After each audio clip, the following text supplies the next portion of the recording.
Happy Saturday, everybody. Welcome to the Spoiler Kings. I'm Brian the Grizzly here with Anzo from Big Ford Entertainment.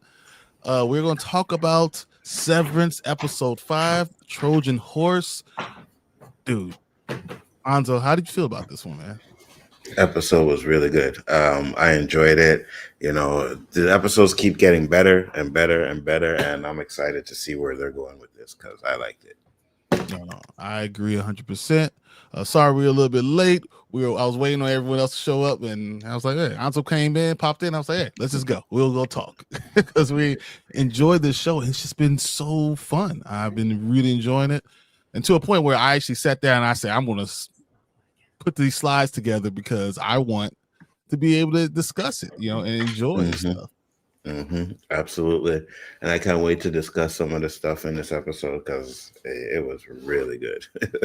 It was creative, smart.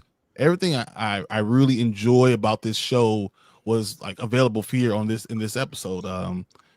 Even the beginning, there's still so many freaking questions that I have.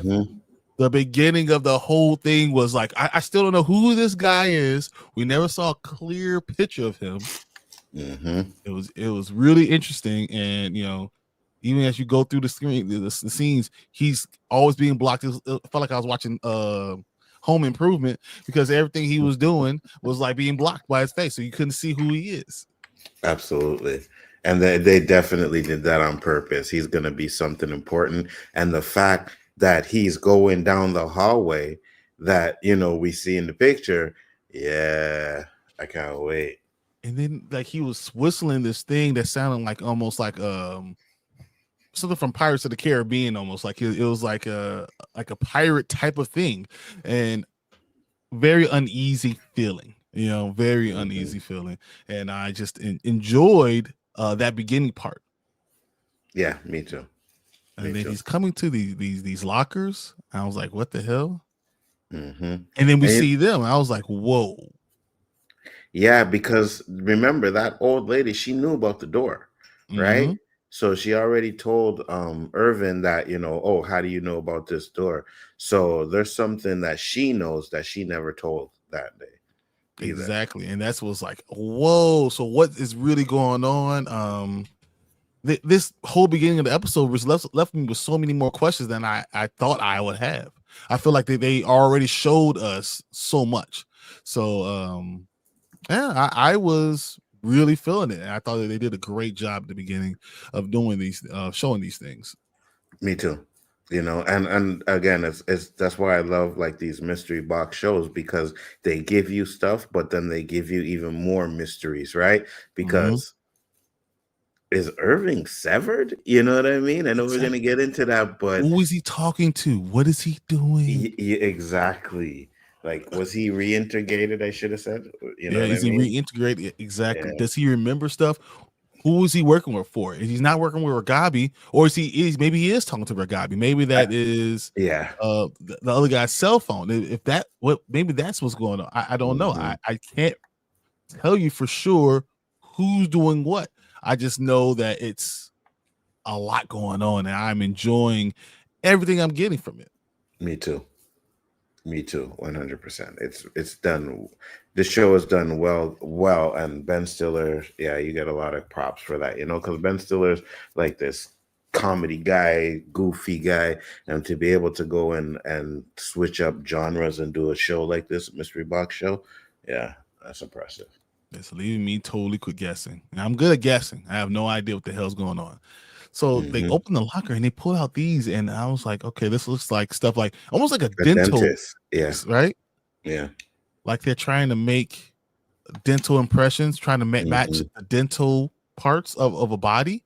I was like, that's what I'm thinking. So I'm thinking, okay, goats, we all think clonings, right? And maybe they're trying to make sure that the teeth all match. Definitely something to do with cloning, right? And it's possible, could be they're trying to do something with Gemma because she hasn't been seen since last season. So I believe there's definitely something with that. I agree. I definitely agree. There we go. Once again, can't see who he is, walking away, whistling the whole time, walking down the hallway. See the back of his head, so you know he's an older gentleman. Do you think he's an Egan? Is he the I head? hope I hope it's someone that we've seen, because the way they're hiding it, it wouldn't make sense for it just to be, oh, who's this guy? And they show us why. No, I hope it's someone we've seen that we didn't really know. And it's like when we see it, it's like, oh, so yeah, it could definitely be an Egan. I can have a feeling it is. Yeah. You know, a doctor like that. And then we see a clear view of him, but so far away you can't see anything. But this is the hallway that Irving saw. When you see the textures on the walls, like Irving had on his paintings. So I think that these are really, really important to see. 100%. And it also makes sense that if Irving is reintegrated, you know what I mean? Because his Audi is drawing the pictures of that room. You know, so there's definitely something there with that. So when you saw the down arrow, we saw that big thing. That was a huge thing. Yeah. And it closes, and it just looks so much like the painting right on from Irving. And it's interesting that they're giving us this after the episode after they fire Irving. Yeah. So this is going to be a goal somewhere in the rest of the show. Absolutely. It's definitely something Irving's looking into, right? You know what I mean? And I think that's why they did it. It's like, oh, now that Irving's gone, and they maybe know, they might know something, right? They may not know 100%, but they might know that that's what Irving's goal is. Like, he's looking for that room. We just don't know why. 100%. I agree so much so. What up, Tony? What up, Tony? You know, so then now we're back with Mark, and we're looking at him, talking to his sister, talking to Devin, and you know, kind of going through. She's asking what's going on with the burning things into your eyes, you know, into your vision, so you can see it. He's like, oh, it's not enough time. But while he's doing that, he's talking about the stuff. You see all the vitamins he's taking, like when Gabi gave him all these vitamins, and he's trying to stay up with it. And then as we're going along, he opens the refrigerator and you see this nasty stuff right here. You know, and I'm like, what the hell is that? It looks like almost, it looked like breast milk to me. That's what I was thinking. Yeah, I'm definitely not drinking that, you know. But it's funny though, right? Because he didn't tell his sister that what happened. So his sister still thinks he's trying to do the burning stuff into his eyes, and no, he's way past that. So that's interesting. It's almost like he doesn't trust everybody, no matter any or outie. 100%. How's it going, Catalyst? What's up? How you doing? It's our fault for being late. I was waiting for everybody else, but it's my fault. I apologize. CPT time. Man, CPT. That's always. So he comes, you see him talking to his sister. He gets off the phone with Devin real quick before Ragabi comes in. We find out that Ragabi's been staying there, basically living there. You know, and which it's interesting because she's like, I can't come in and out. So he's like, are they looking at me? Are they watching us? And he's like, yeah, they could be that thing, but I'm just not going to take a chance. Really, you should know better than anyone. And he's like, you know, when are we going to start doing this again, right? And she's like, you know, maybe I'll think about it, maybe tonight, maybe tomorrow, we'll see. I'm looking at it. He's like, I don't remember anything else. And she's like, maybe your Innie has. Innie does, yeah. So you don't know.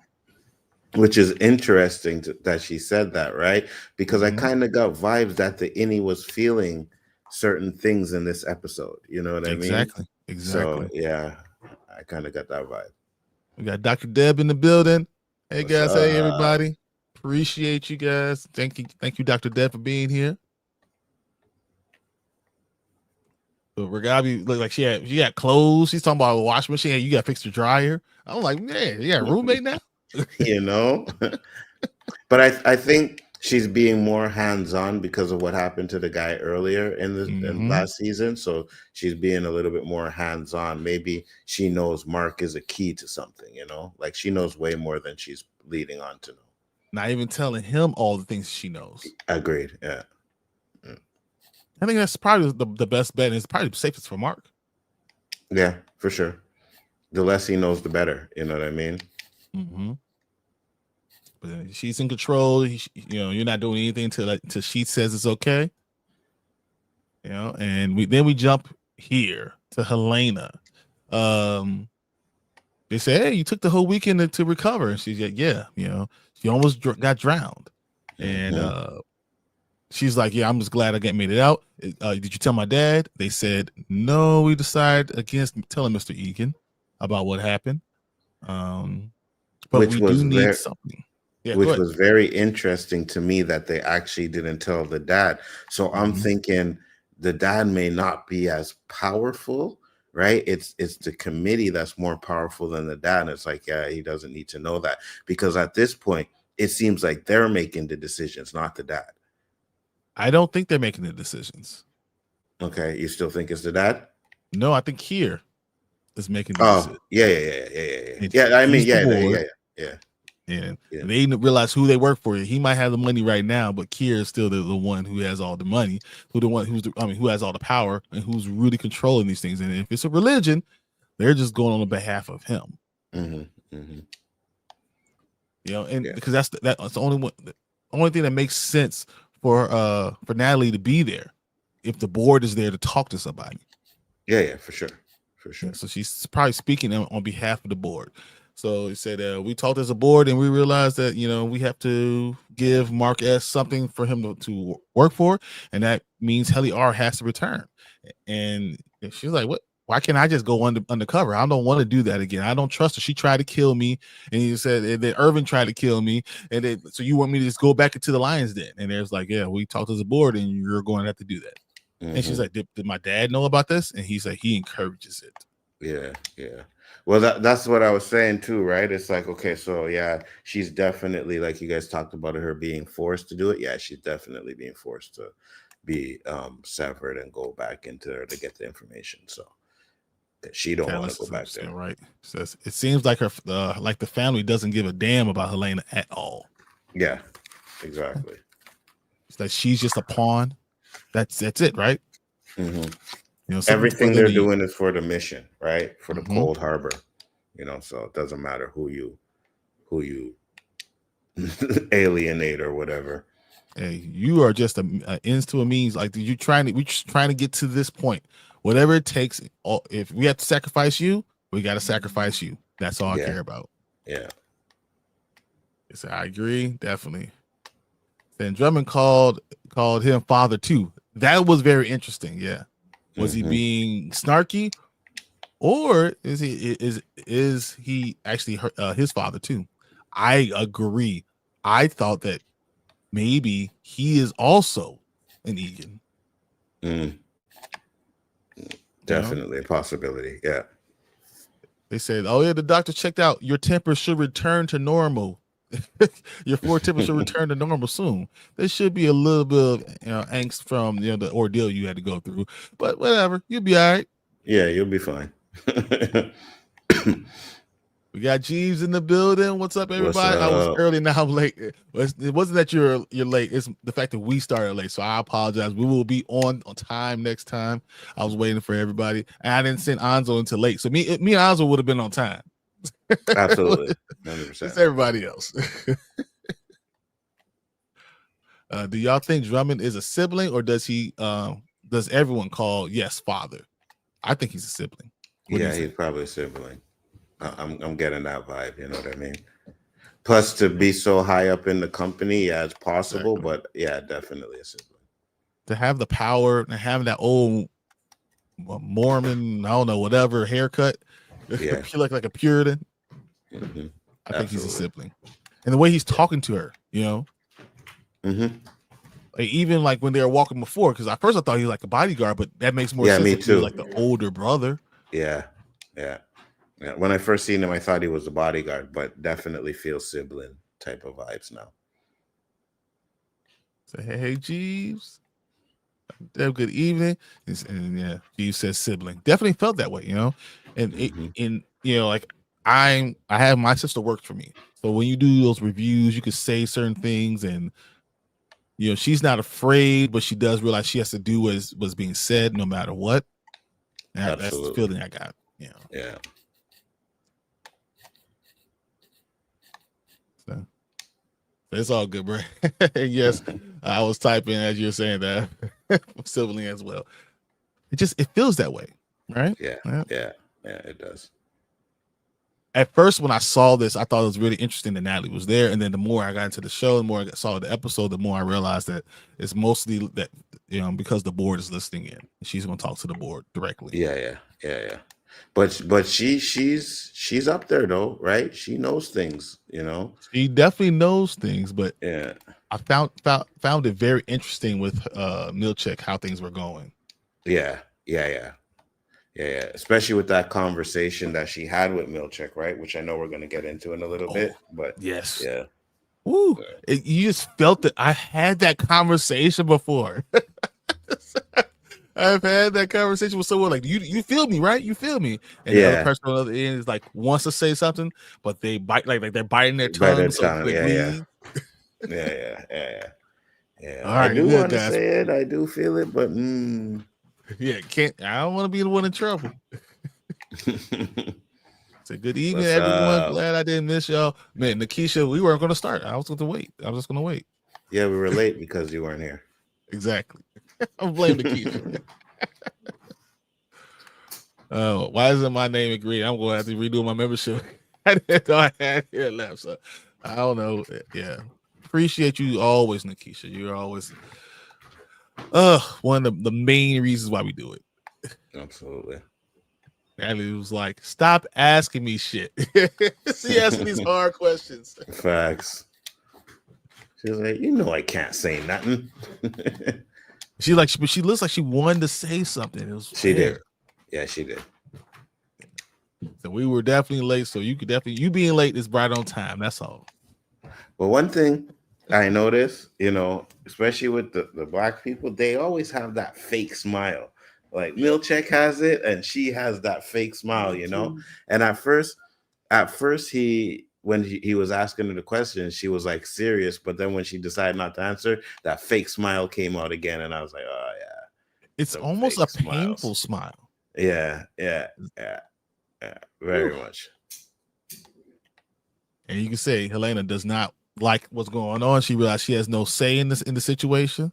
Yeah. So you know, but it doesn't matter. You got to do what the family business.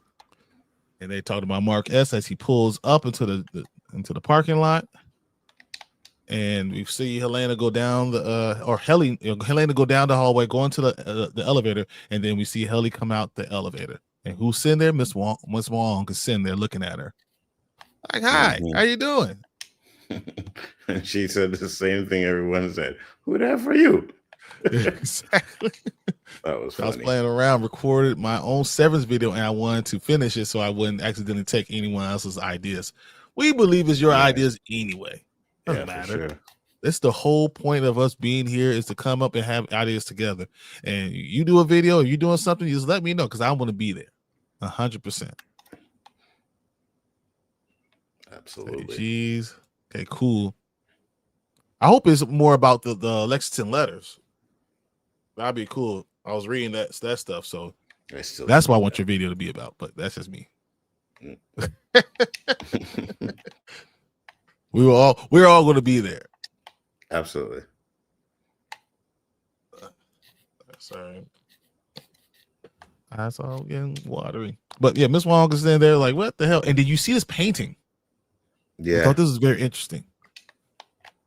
Did you see these heads, right? You see a black man, you see a young child, you see like an older gentleman there, and he has the sword, and you see the soldiers behind him, right? Yeah. Those soldiers it just looks very weird. And I feel like this might be something like, you know, this topsy-turvy world where, you know, the Union was actually the ones for slavery, and they won the war, and then this is how the world went on.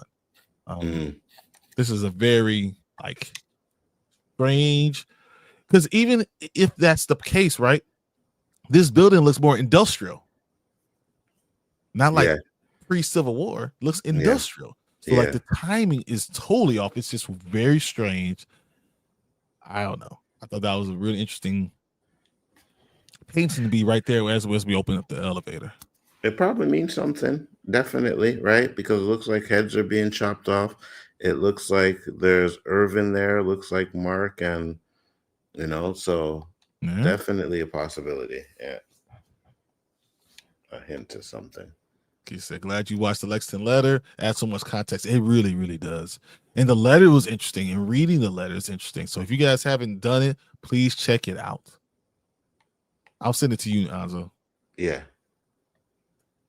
So thanks, guys. If I work up the nerve to post it, I'll let you know. My YouTube channel is under my name right now, so I have an old poem of mine posted. Okay, well, I'm going to, as soon as we're done, be jumping on that. So don't worry about that. You'll have one new one or two new ones as soon as we're done. Probably I'm already on there. Oh, I'm already on there. Yeah. I'll still you too. We'll figure it out. Yeah, I'll send you the link for it. Awesome. Yeah, so Miss Huang is there, and Helly R is like, "What the fuck? Who the fuck are you? What the hell is going on? Why is a kid sitting here telling me, hi, how you doing? Knows my name?" And remember, the last time she did anything, she was standing on stage. We haven't seen her since then. Yeah. So she has no idea of time, how far time has gone, what's happened, any of that. Nothing. Mm-hmm. So I thought that was really interesting. Yeah, for sure.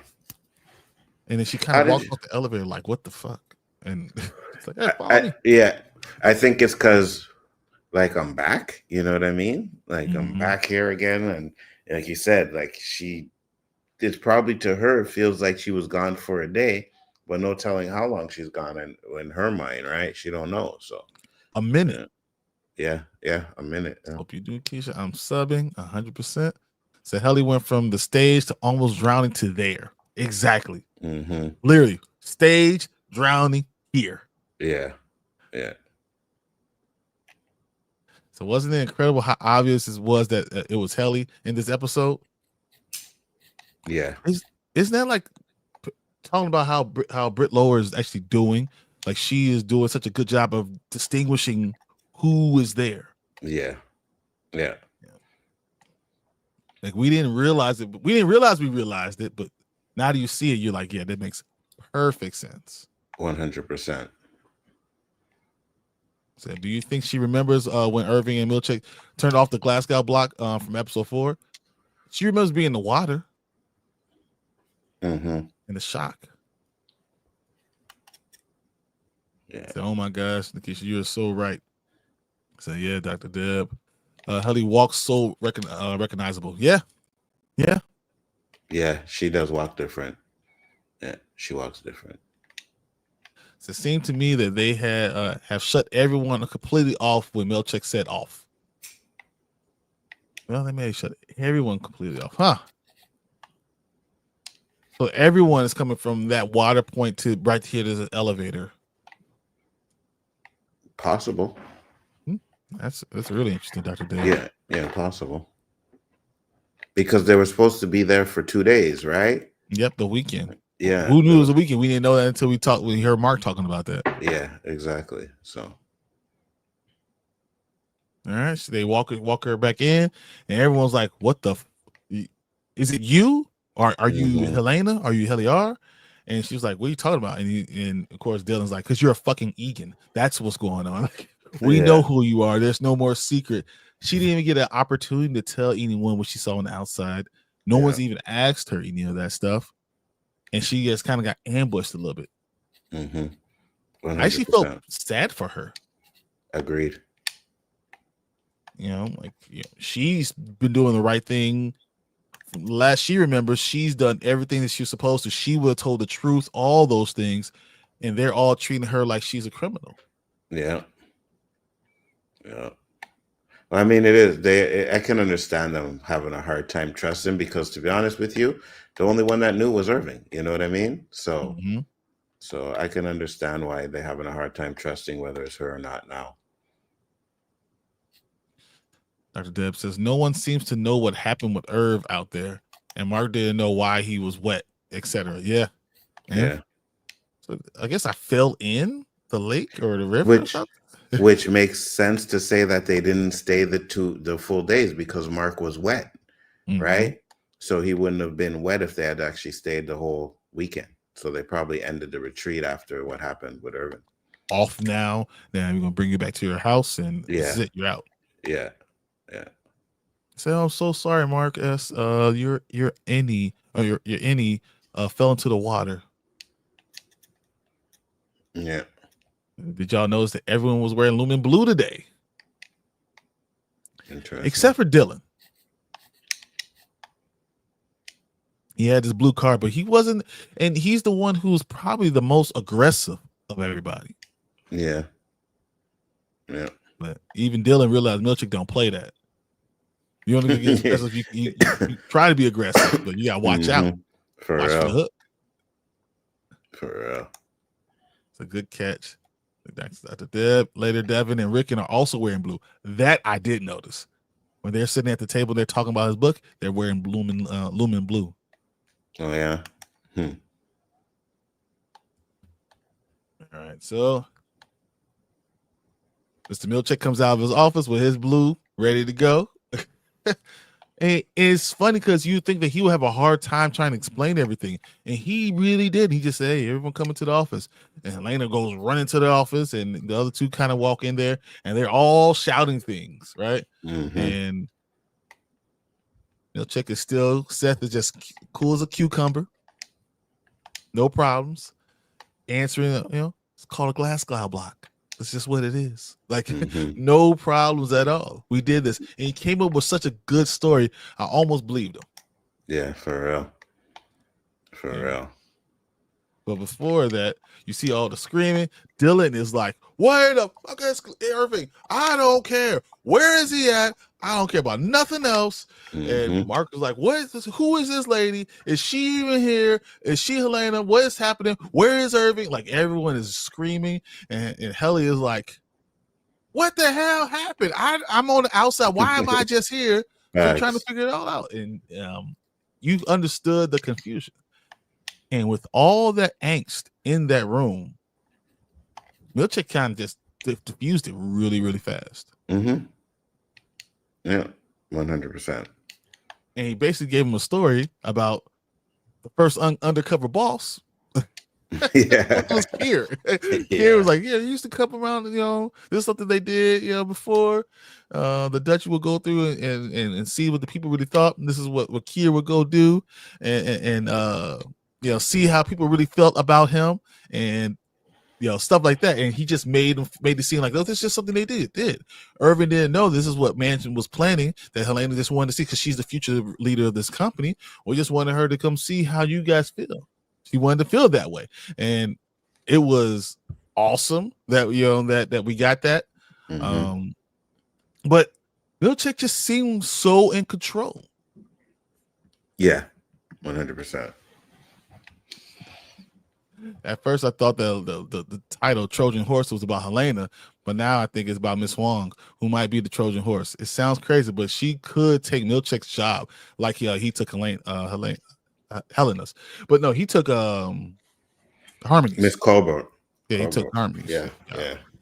So yeah, Miss Huang, I don't trust worth nothing. Hey, Tank. Hey, finally. What up, Tank? What's up, Hanzo? What's up, everyone in chat? I've been listening, so. I don't trust Miss Huang further than I could throw her at all. For real. Yeah. She's a little smart ass. Like, we didn't get to this part yet, but his review.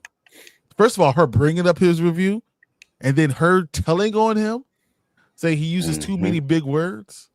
Yeah. He puts his paper clips on backwards. Yeah. So we don't know where to start. I laughed because I was like, wait, it made me like actually look up, like, is there a front side to the paperclip? I mean, I guess technically there is, right?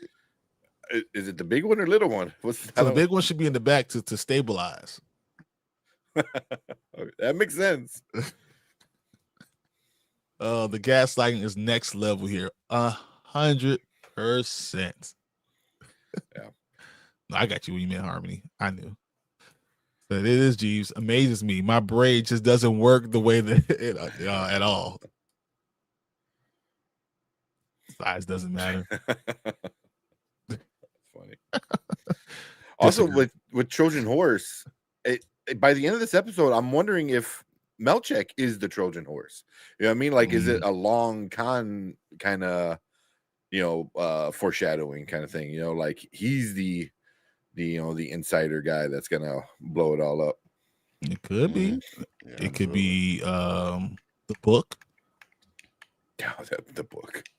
So I mean that story, that whole story is what the hell. Bro, Rickon, I don't know what to say about Rickon. I saw somebody's comment said the real mystery of season 2 is why Devin is still with Rickon. Exactly. That is the real mystery of the whole show. Yeah. Tank, you weren't here at the beginning. I want to know what you thought about the guy walking in the hallway. Oh, who the hell man. is that? I have no idea. And I paused to look at the tools he was pulling out, and they look like dentist dental. Like dental tool, right? And so, even like his jacket, your teeth. If you die or burnt, you fix the teeth so you can know identification, dental identification. I didn't think about that. That makes sense. Yeah. That's interesting. Even like just the back of his head, he was singing or whistling, that song. Like he was very like careless, or not careless, but didn't have like it was like, oh, just a normal day, like happy go lucky me. It was very unsettling. Parts of the Caribbean to me. I couldn't figure out what song it was. But it was very, very unsettling, very ominous, very just like because even the girls there, they're from the art part of department, Mm-hmm. so it was like, it was really just it was really interesting, but I couldn't. And in fact, the Felicia was like, she looked nervous almost around them. Yeah. Yeah, like they were like lined up, standing still, like at like military attention kind of thing, and it was like, so the dude must have some kind of rank or power in Lumen. I agree. Yeah. Keisha says, I wonder if the doctor guy is Fields. Oh, ooh, that'd be messed up, but very interesting. That's a really good one. Remember the first season they showed you that room full of people's teeth, showing smiling. At TV said like it was all people of Lumen had helped. Let me see if I can find that. Yep, it said it was all people in Lumen had helped.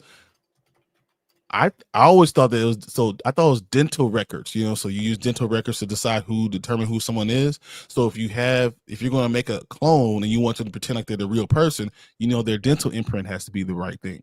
So he was literally going back downstairs with those dental tools to make sure their dental print will be the right print, so they can literally take over someone's life.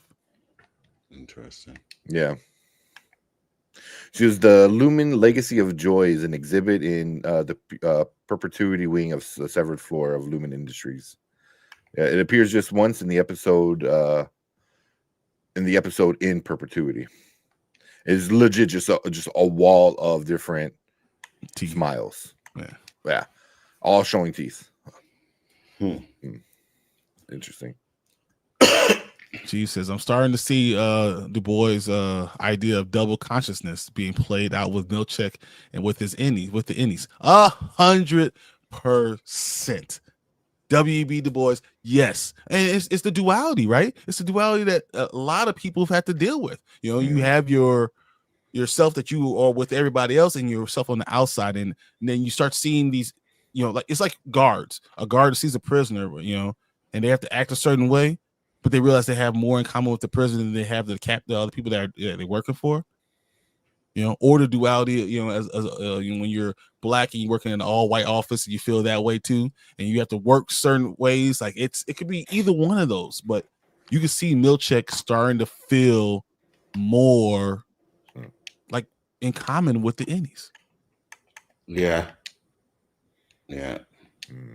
Well, he's getting like talked down to from the higher ups as he started to talk down to them, kind of thing, you know. So there's a conflict between their true identity and the identity imposed upon them. That's really good, Jeeves. That's like really good.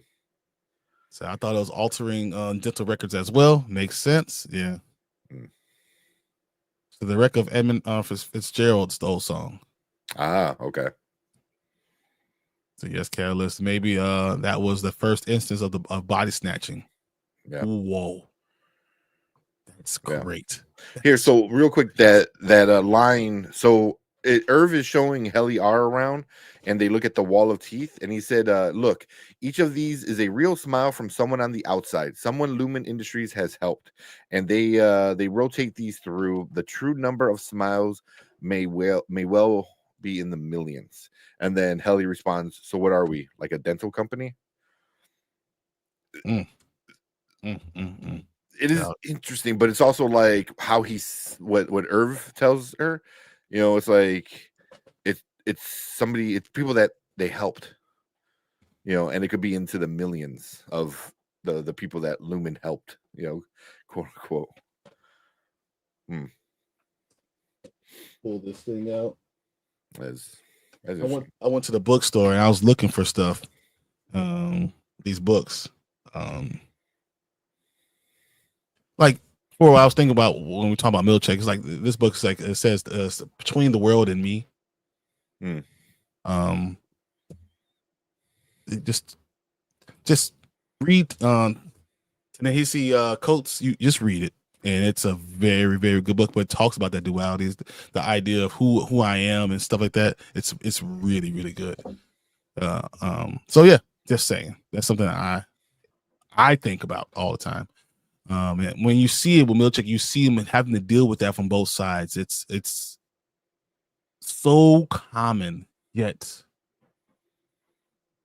obtuse to other people. So it's really hard. Yeah. So cool thought, G's. I'm jotting that down to read upon the boys. WEB. Yeah. This show is so intriguing. Yep, it really is, guys. It really is. Yep. What's the name of that book? It is called Between the World and Me. Ta-Nehisi Coates. He's a Black Panther writer. You know, but he wrote a lot of books. I have a couple of his books, so you know. Yeah, I was like, you can kind of grab any one of his books, and they're all going to talk about that. Like the one I'm reading right now is this one. Is the Beautiful Struggle. So you know, Coates got a lot of great stuff. So yeah. Oh yeah, 100%. 1903, The Soul of Black Folk. Oh my goodness, yeah, W.E.B. Du Bois. Yeah, 100%. Yes. Welcome, definitely. But this is going to get to that. It's going to really speak to those things, those ideas. I said Coates is a phenomenal writer. Yeah. Plus the video that Tank showed me of him being on Fox News was hilarious. Yeah. So, wow, that was really racist. Yeah. I'm surprised. Get back I'm waiting to get the new book. I forget what it's called. The Message, I think. No, did you order? I got it from the library, but I'm waiting for it to get in from my hold. I guess a lot of people are reading it. Now that I finished all the Silo books, right? Stuff. Yeah, I'm halfway through the Children of Blood and Bone. I'm halfway through that, so I'm trying to get my next book on. Children of Blood and Bone is hard. It's a lot of reading. It's a lot of reading. All right, as I digress, let's get back into the show. It's funny because Dylan is literally yelling at Milkshake. It's like, yo, what the hell? Where is Irving? What the hell? He said, you better tell me. And then it's funny because Milkshake looked at him, gave him a look, like right into him, like, look, sit your dumb ass down. Or sit your 5 cents, $1 ass down. So before I make change, whatever that is. Yeah, like you can see that he just did not give two F's about him and told him to shut up. And it's funny because this is the first time Dylan shut up. Facts. But it was like that kind of thing is like, man, if we were on the outside, I would punch you right now. I don't think he wants that one milk chick. Yeah.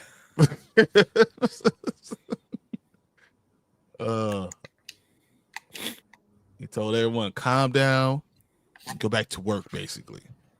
You know. Then we get back in there.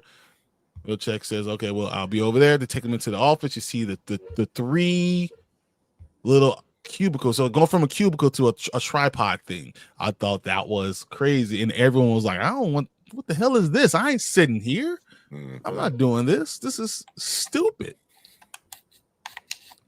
What do you think about the pictures that have been erased? So Irving wasn't in the pictures, wasn't in any of their stuff. All their stuff was there in the tripod, like he never existed. What did you think about that? Well, they said they were going to do it. You know what I mean? They said they were going to erase him completely. So, I mean, you can erase his pictures and his desk and all that, but you can't erase it from their mind. So, yeah, that's actually where I was going to go with that answer. Yeah, that's what I was thinking too. It was like, are they going to slowly make him forget? You know, somehow. Yeah, 100%. Yeah, that's exactly what I thought. They are going to try to get him after they get through this Cold Harbor. They will try to reset them. I think they're all going to see what's going on in that elevator. Yeah, make them forget. Yeah, the thing they don't know is that Mark is, being reintegrated. Yeah. But he's also coughing a whole lot, even though he's taking all his medicine, right? He's drinking the little breast milk thing that looks like. It looked nasty, man. That thing. I'm sorry, that looked like Similac. I was like, what the hell? I've seen that way too much. But I was like, whatever. He's still coughing. He's still like he's getting sick. See, I thought that was maybe. What if that's part of it? Is whatever she's making him eat and drink and stuff, whatever meds is like weakening him. That's why I kind of had a theory. I was like, maybe it's like you have to like make him weak, to like do whatever, So because that's why she keeps dragging on it. She goes, one more day. It's like, Would you be surprised if you find out Ragabi actually works for Lumen? Ooh, that'd be a good twist. Twist. Yeah. But that's how Petey started. He started the coughing, and then some blood started coming. So I'm just saying, what if she's there to mess him up? Maybe he's a test dummy. Maybe. Keisha says, I like the callback to season 1 where Irv lashed out at Mr. Milchek and said it was going to be like Bert never existed. Yeah. She said, I think it's CMOS. Probably right. He was coughing too, 100%. Yeah. Do you think Mark that goes outside is really an innie? Maybe he is the experiment. Yeah, I mean, possibly. I like because now we know, like, you to be severed, you don't even have to like go in the elevator or be on the severed floor. They can legit cut you. And then I still think there's the question of how many times can you be severed? Yeah. But once you miss time, not unless that part is gone. What if like the Audi Mark was an innie, and then they kind of reset him, and now he's the new Audi, and they severed him again, and now he has a new innie. You know what I mean? Like they just kind of rotate through innies and Audis. When they do their do something. Okay. So what happens to the old Audi or innie? It just dies, right? Because they keep talking about like once you're gone, if they don't bring that part of you back, you're dead. Well, they also talked about when we talk about the funeral, how there's a lot of innies that die on the severed floor. Yeah. And they have funerals set up for that. Yeah. Which opens up a whole new can of worms of why they're dying on the severed floor, right? Why? Exactly. and maybe Ragabi does work for them, and this happens a lot. Yeah. And if it turns bad, they get rid of him. I could see that. I think there's an infinite. There are infinite innings, hence the clean slate cycle. Very good point, guys. Oh, So he's then you dip. There you go. Am I on? What's Right, up? I think we all are seeing some of those other functions being implemented 100%. What's up, Brand Man? It's been a long day in all the right ways. Been having fun. That's all we can ask for. Yes, I know. I've been having fun talking to these guys. We are now into the office. Yeah. This rabbit hole is just getting deeper and deeper, yeah? It is. yeah, every week. We all feel like Alice, right? Big time. Yeah. Yeah. Wait. Which part did I come in on? Right now, Dylan is about to say, "Hey, I want a funeral. I don't want a retirement party. I don't want anything else. I don't want none of that other crap you guys are trying to pull. He is dead in terms for us. So I want a funeral. This is where he's at right now. I love this character. He's probably my favorite. Just kind of looking at this series as a whole. Is it fair to call him the audience surrogate? I agree. I think that. Well, it's not too far off. Yeah, it's not. You know, I think he is kind of like the voice in it. Mm-hmm. Yeah, but To an he extent, has because his own he does get shut thing down a 'cause little the bit. family man too. Yeah. Mm-hmm. Yeah. Also, we forgot in when he was telling him, he goes, "Oh, Irv's dead," and Melchek was like, "Oh no, on the outside he's fine. He's on a cruise or something like that." I forgot what he said. Yeah. Yeah, I was I was like, gonna talk about that in the funeral part. Yeah, "Okay, that too. okay." Yeah, yeah. It's crazy that they're saying that too. It's Like, we why all know it's a lie? lie, right? Yeah, We all why know it's a lie? You know, because even the Indians are starting to realize, like, you know, the stuff you're We telling can't us trust is a us. lie. Yeah. Yeah, we I can't cannot trust wait you. to talk about that. Yeah. The newspaper article and Mark actually getting the backbone. Let's Mhm. go. I can't wait for that one. Mm-hmm. At least for now. Oh my goodness. And you know, like, first of all, you're welcome. I was right.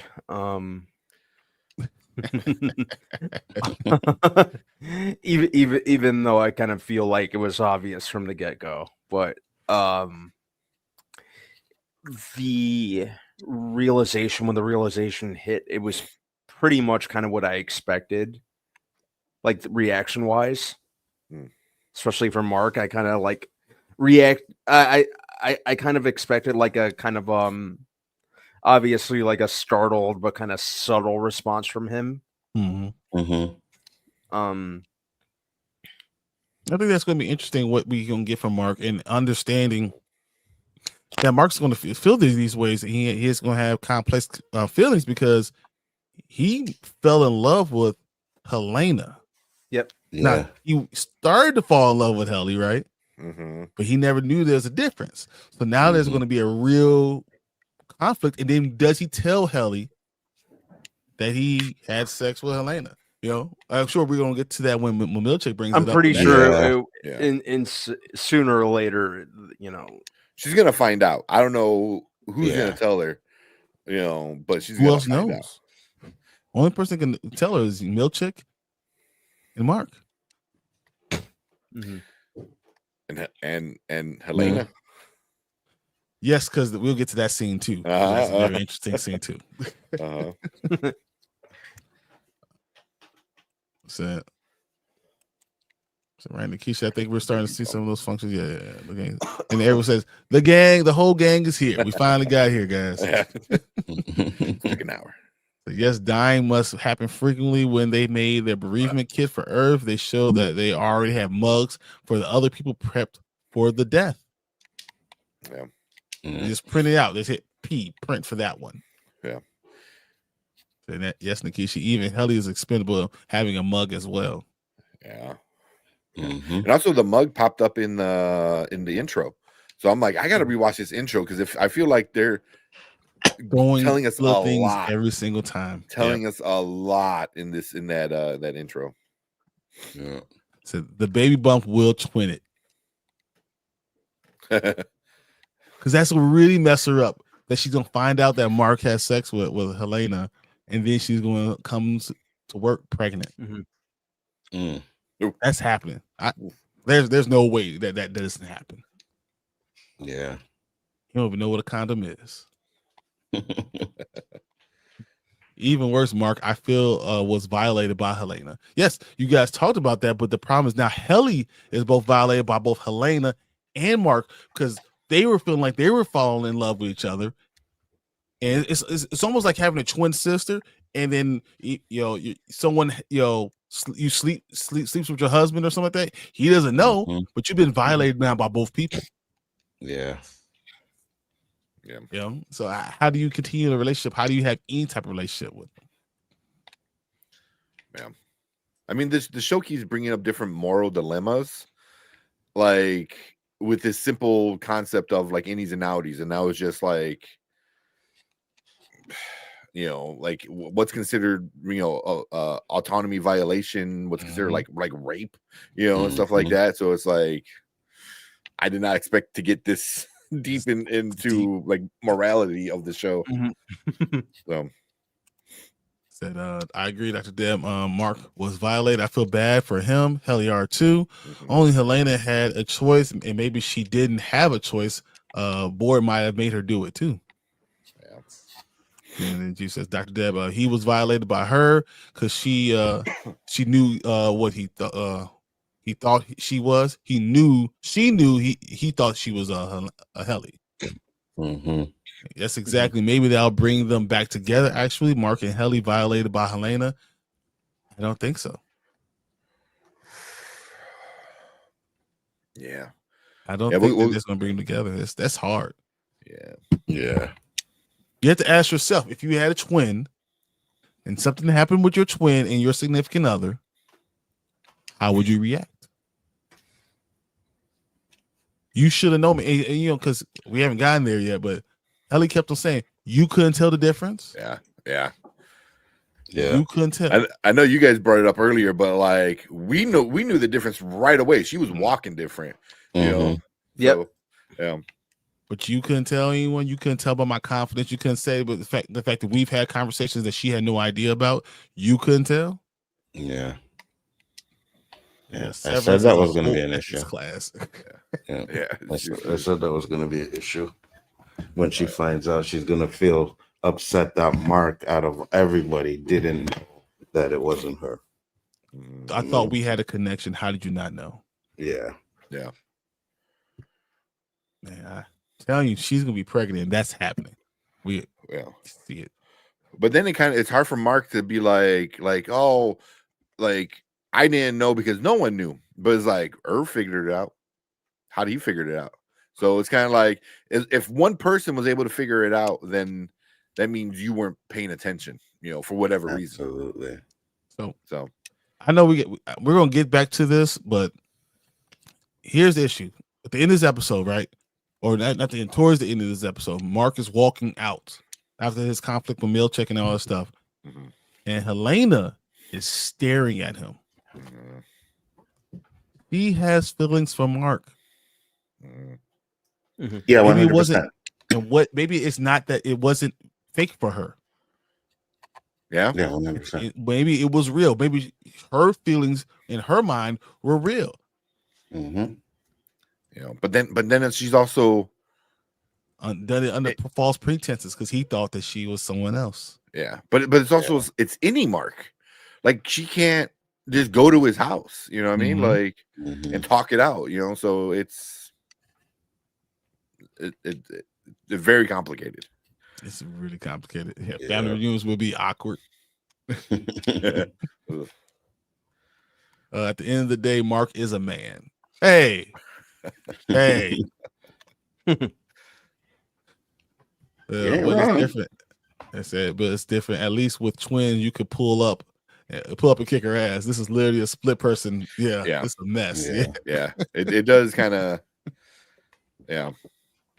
change, because what do you do when it's the same person? When you know it's what I mean? Because you. a twin is still a separate person, but I mean, I get what you were saying. I mean, it's close, but that's the closest in real life you can get to something. Because biologically, you have to say DNA, same DNA. Yeah. But what if Helena and Helly decide, or what if Helena decides to reintegrate with her Annie? Ooh. Then how does that work? That would be. And now how does it work for Mark?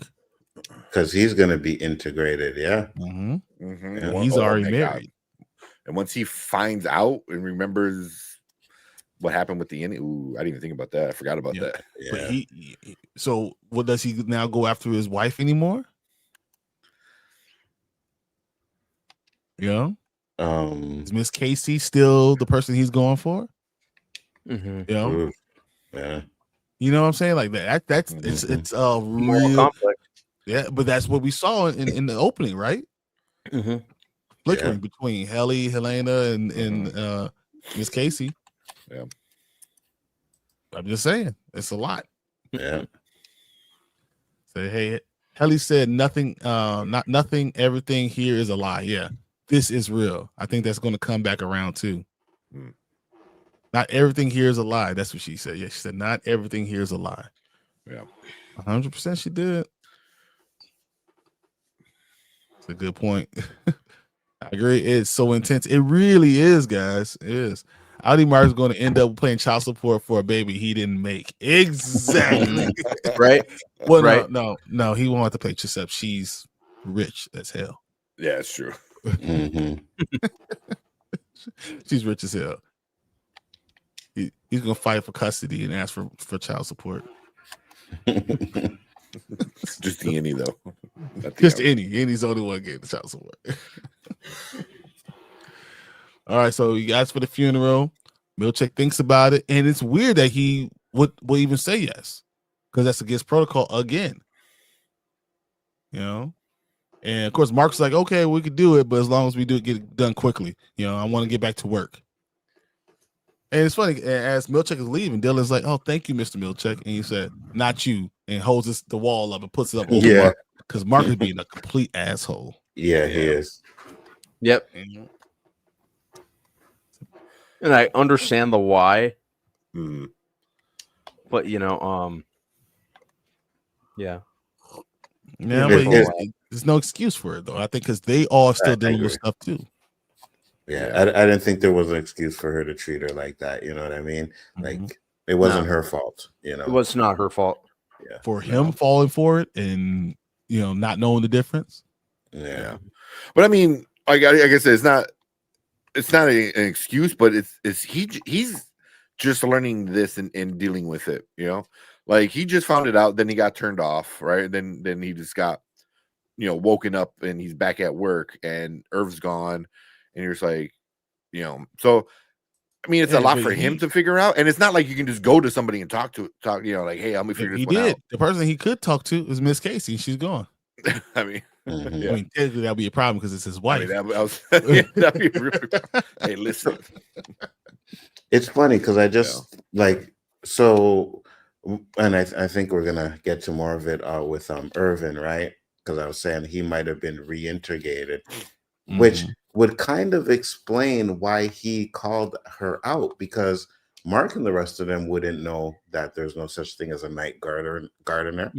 You know what I mean? They don't have that enough experience in the real world to know that. So that could be a hint to as Irving being reintegrated, to be honest with you. Yeah. Okay. So he's not talking to Mark.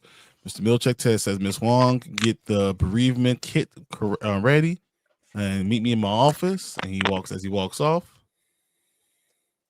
And this is the scene I really wanted to get to. Mark is in the bathroom. Helly R comes to check on him. And these scenes are so perfectly shot because you see her speaking and you see her reflection in the mirror. So as Mark is talking, he sees her both ways. It's almost like he sees Helena and Helly as the same person, but they're both there talking to him. And the way it's shot is like you see one Helena, but in that reflection, it still could be Helly. Like it could be either way, and that's how he's seeing her right now. He doesn't know how to trust her. He doesn't know how to deal with this relationship, and they just do it so well. Mm-hmm. Yeah. These scenes are just incredible, and you can see in his eyes he doesn't know what to say, what to believe. Mm-hmm. You know, I want to believe you, but I fell in love with the wrong person before. Yeah. So is it wrong? It's a horrible screenshot. Yeah, it was. But no, I just thought this thing, the way they are talking was so incredible. Because as she's talking, she's right there, but you see the reflection, and that's what you're dealing with. You're dealing with both the Helena and the Helly at the same time, and not knowing which one's really taking over. And that's his perspective. He doesn't know what's going on, and he's dealing with two personalities, two different people that are actually the same one. They're reflections of each other. Yeah. Like the fact that they did that in the mirror, I just thought that was because you never see Mark in the mirror. Oh, that was a great shot. You never see Mark there. No one else. It's just Helly and Helena. Yeah. Helly, Helena, him feeling conflicted. I mean, granted, I'm sure you guys picked up. Well, I know you guys picked up on that too, but it was a pretty blatant symbolism. But what a wonderfully framed shot. Dude, like the cinematographer for the season needs to win an award. I think from episode 1 to now, and we're only halfway through. The last episode in the forest, was so many great shots. Like cool, like symbolic shots with mirrors like that. So it's I want to know who directed this episode because his name was Sam. Yeah. Sam something. I forgot what his. It wasn't Ben Stiller. Not Samsung. Sam something. I forgot what his last name was, but yeah. But it was so good.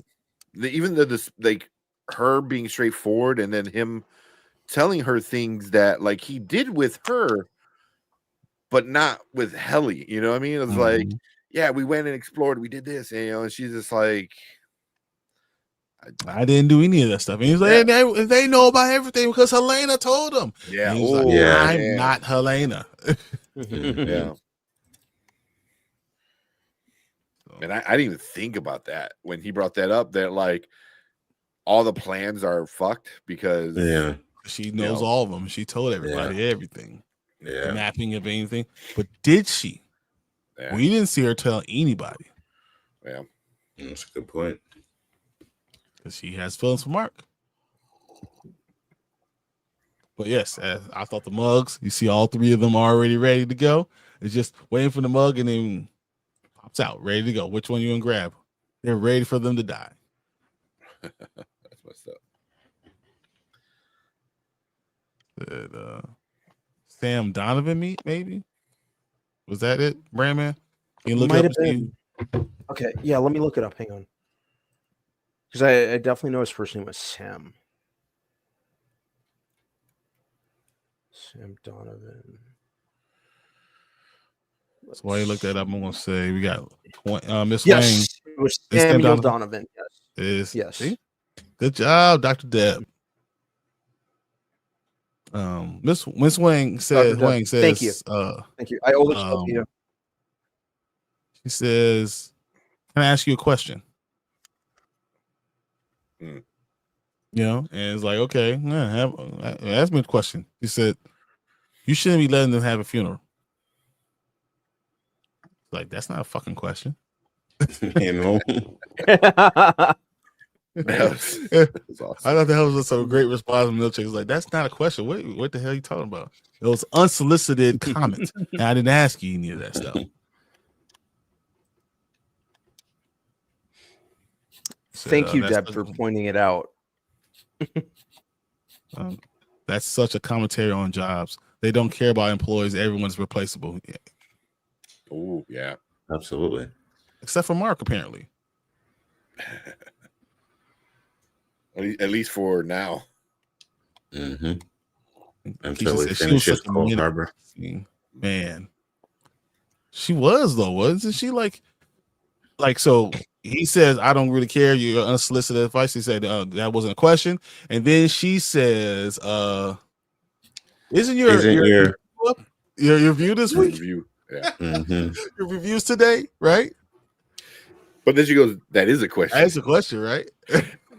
It's such a like a smart ass teenager thing, you know, because it's like we forget like she's still a kid and she does like a smart ass remark like that where you're like, like he looked at her like, "Go to your room," like. I don't even know that was a teenager thing as much as it's your villain. You ever have a villain or like your hated rival that's in work? That person would do that. And ask that question right then too. And it's like she doesn't agree with any of the moves he's making. None. Yeah.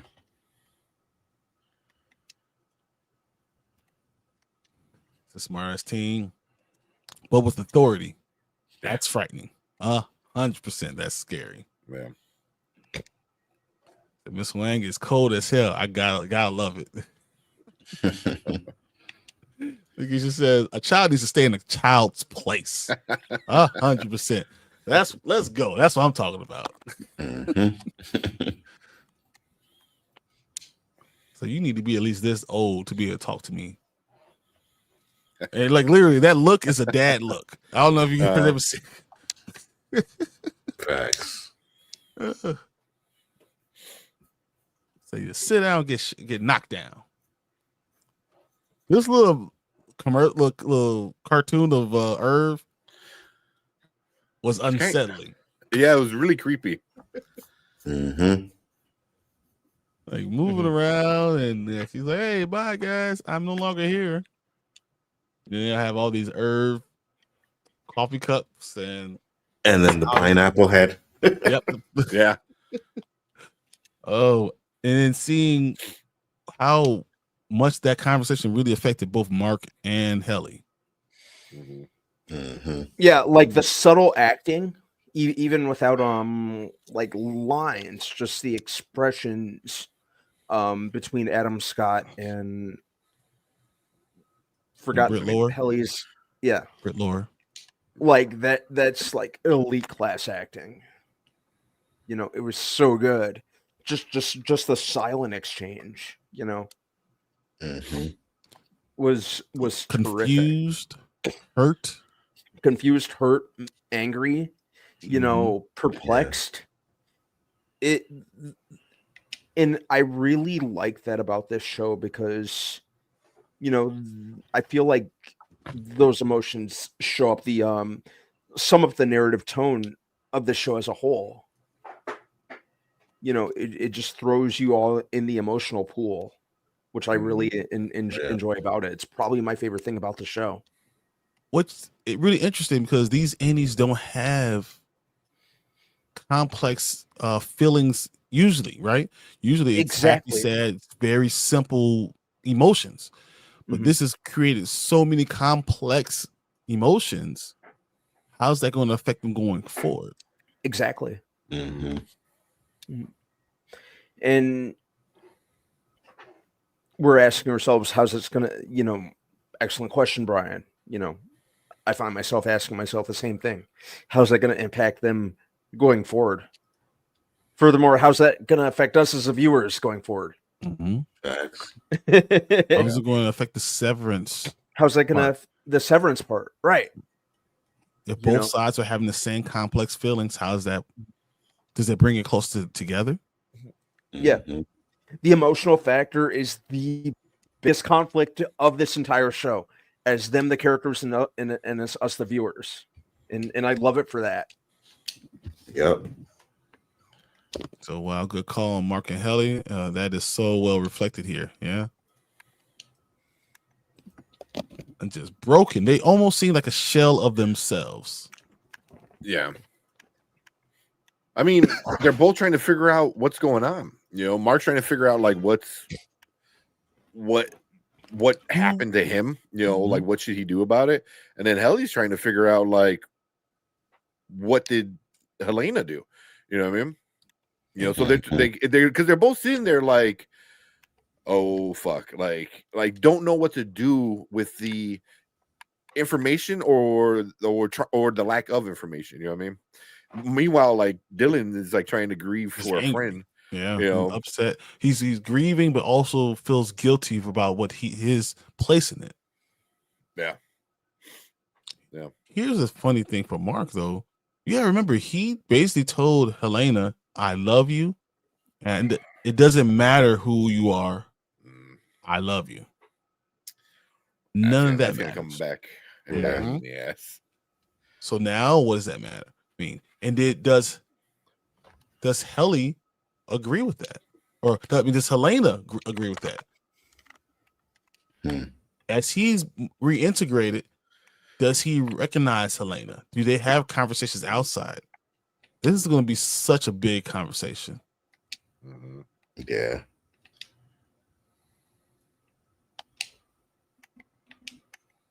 So Dylan gets up there and does his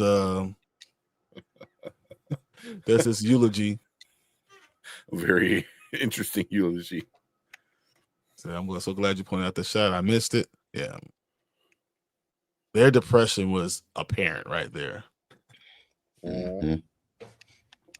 So what does this mean? Irving B, quarter 870, quarter 882. So that's how long he was there? His life, right? That's his what life was only there for that long?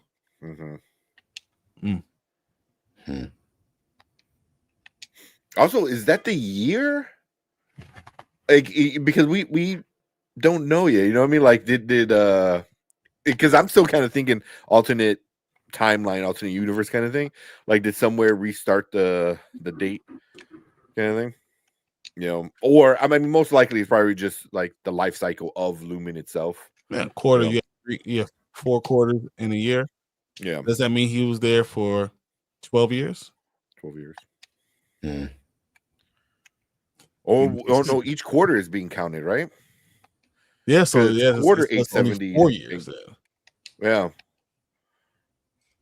So, yay! My name back in green again. Much better. Yes, I like him much better too. Yeah. Thank you, Nikisha. There's so much being said there, Nikisha. Yeah. Say my name, not my babe. Yeah. No, I got you. I knew exactly what you were saying. What'd you think about Dylan's speech?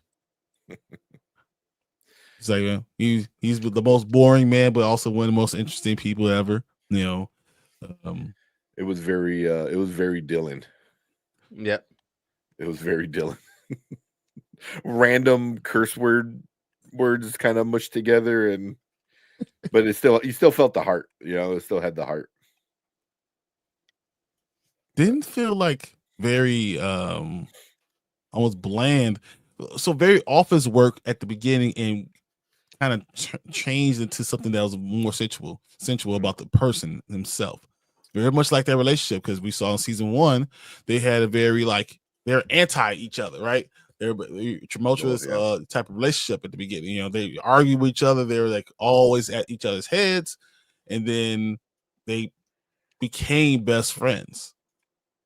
You know, and I think that's kind of what he was saying. Like, you know, hey, you know, beginning, I was putting water in a toner, and he put toner in my water to try to teach me a lesson. He stopped me from drinking to not poison me, but you know, he still did that, and then I kind of forgot and I ended up drinking the toner anyway. That was awesome.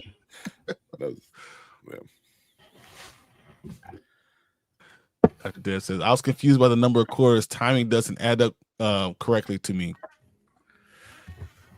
Yeah, because like a quarter is a quarter of a year. Is a quarter of a year. But then if you just count each number as its own quarter, you know, so it would be quarter 870, quarter 871, quarter 872. So it's like how is it being, you know, yeah.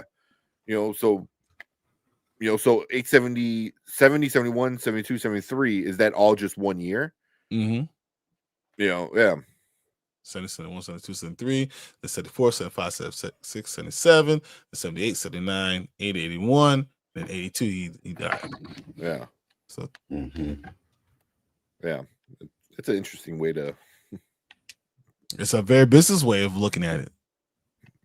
Yeah. They said he had 9 seconds of moment of silence, and they counted. It was 9 seconds. It was like 9-second moment of silence. All right, let's go. Yeah. Essentially only did 4 seconds. So, very interesting. It was so fast. Yeah. In season 1, Irving was totally compliant, and the season he woke up. Yeah.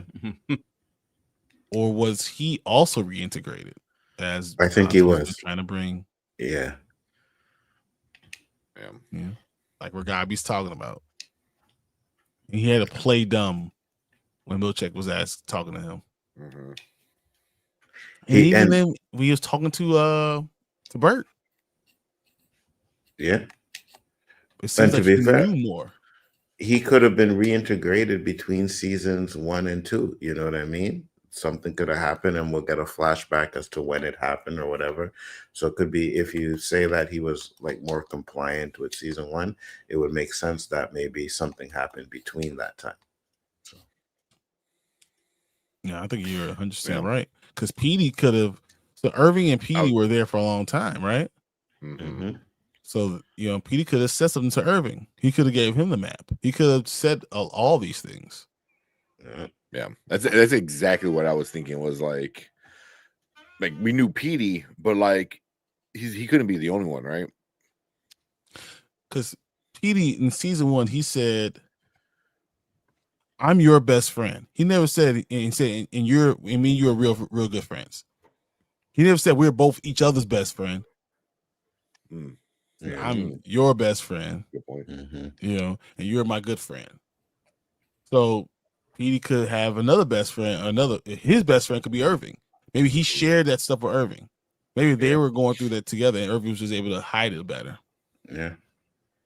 Maybe Irving followed what they're supposed to follow better than he did. You know what I mean? Mm-hmm. Yeah.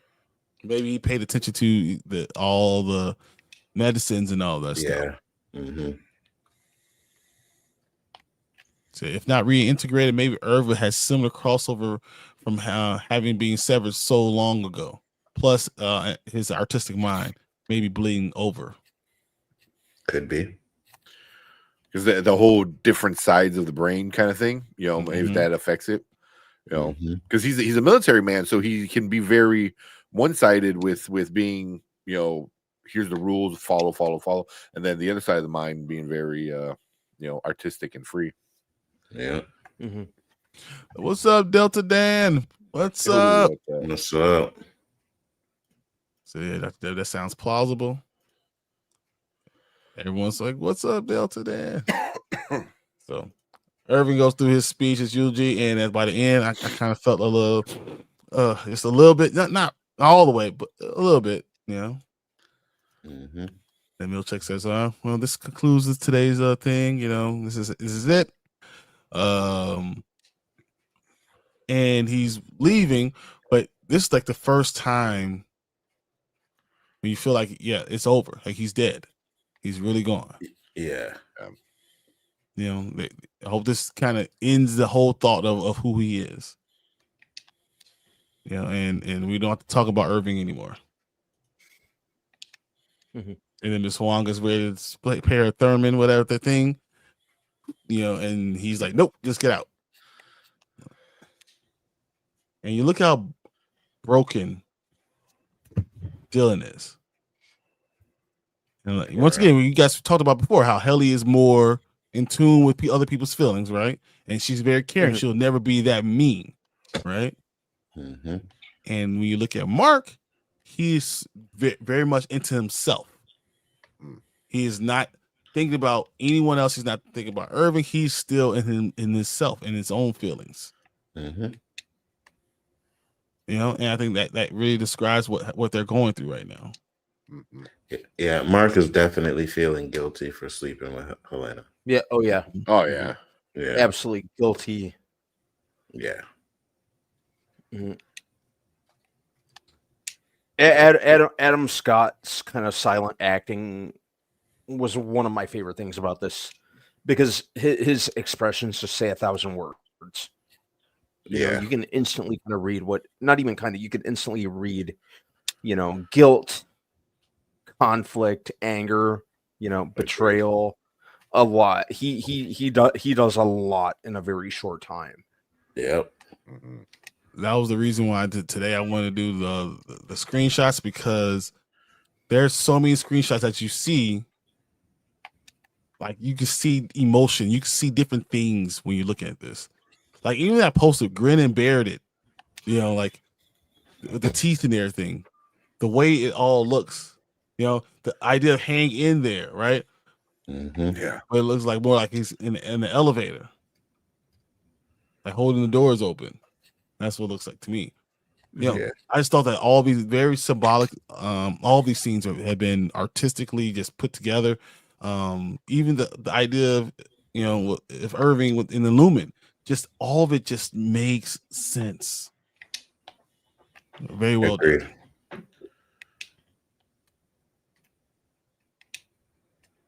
Dude.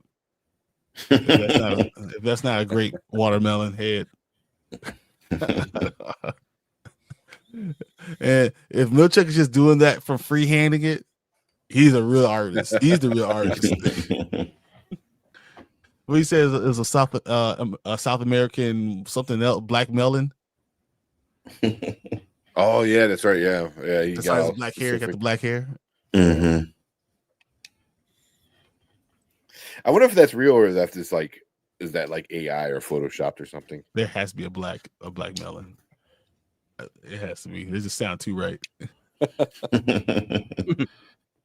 He says, and I get it. Look what happened to Irv also at the retreat. He figured out Helly was an Egan. Sleeping might be important. Yeah. Ooh.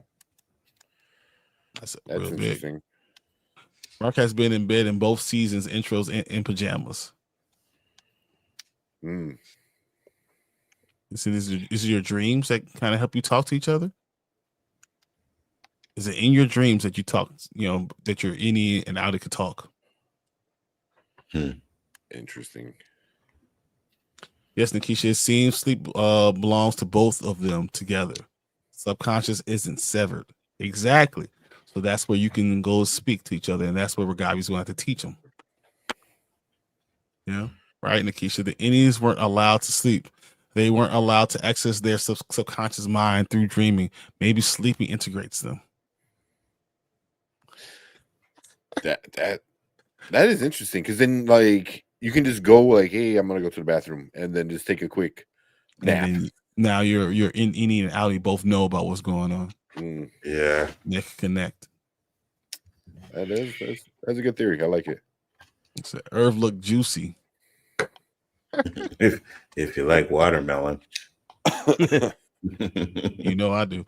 Never mind. It's that table with the dancing Irv, the one from the old break room with the hand scissors on it. It looked like it was. Oh. Right here. Possibly, yeah. Yeah. And they got the wrinkles. So Black Beauty watermelon from Malaysia. Please, no one make watermelon faces heads at funerals a thing. All right, geez. I wonder how Irv figured out about sleep. Nikisha, I agree. I love watermelon. I don't care. Me either. I don't care either. I love watermelon. It is what it is. It's my morning go-to food. Before I go to the gym, I eat a couple of slices of watermelon. All right, brothers, your blackness is coming out. Let's not do that. I eat grits and this is coming from someone who regularly does not eat watermelon. But yeah, make an exception. Says, I think Irv was the Trojan horse, and that's why we're talking as the focus. He's the focus of this episode. You think Irv is the actual Trojan horse? Could be. Yeah, well, who said going back to? I wonder how Irv figured out about sleep. Well, Dr. Deb, because I'm wondering, like, because it seems like his outie like can't sleep, right? So he keeps drawing these door and hallways and stuff like that. Because when he goes to sleep, he's talking to the innie. Yeah, but does that affect you? Like if you're hung over and you go to be your innie, like is your innie now hung over? You know, and same thing with sleep. Like if your outie gets no sleep, then you're sleeping. Yeah, you know, will the innie innie be sleeping? Yeah, that's why he's gonna fall asleep at his desk. Yeah. You know, so I wonder if like the sleeping thing, maybe if that is like the thing, which I think it would be a good idea, like a good theory. You know, it's like stumbled upon it, kind of thing. I can see that, but that's kind of my thing. Is like what happens outside? Would that transfer also to the innie? You know, like being hungover. Well, I mean, obviously, it has a headache, a migraine, or something like that too. You know, being sick. It has to though, because if you die, it transfers over to your innie. They're not two different people. Yeah. You don't have two sets of cells, so yeah, it's very interesting. I agree, very interesting. So yeah, no malice palace.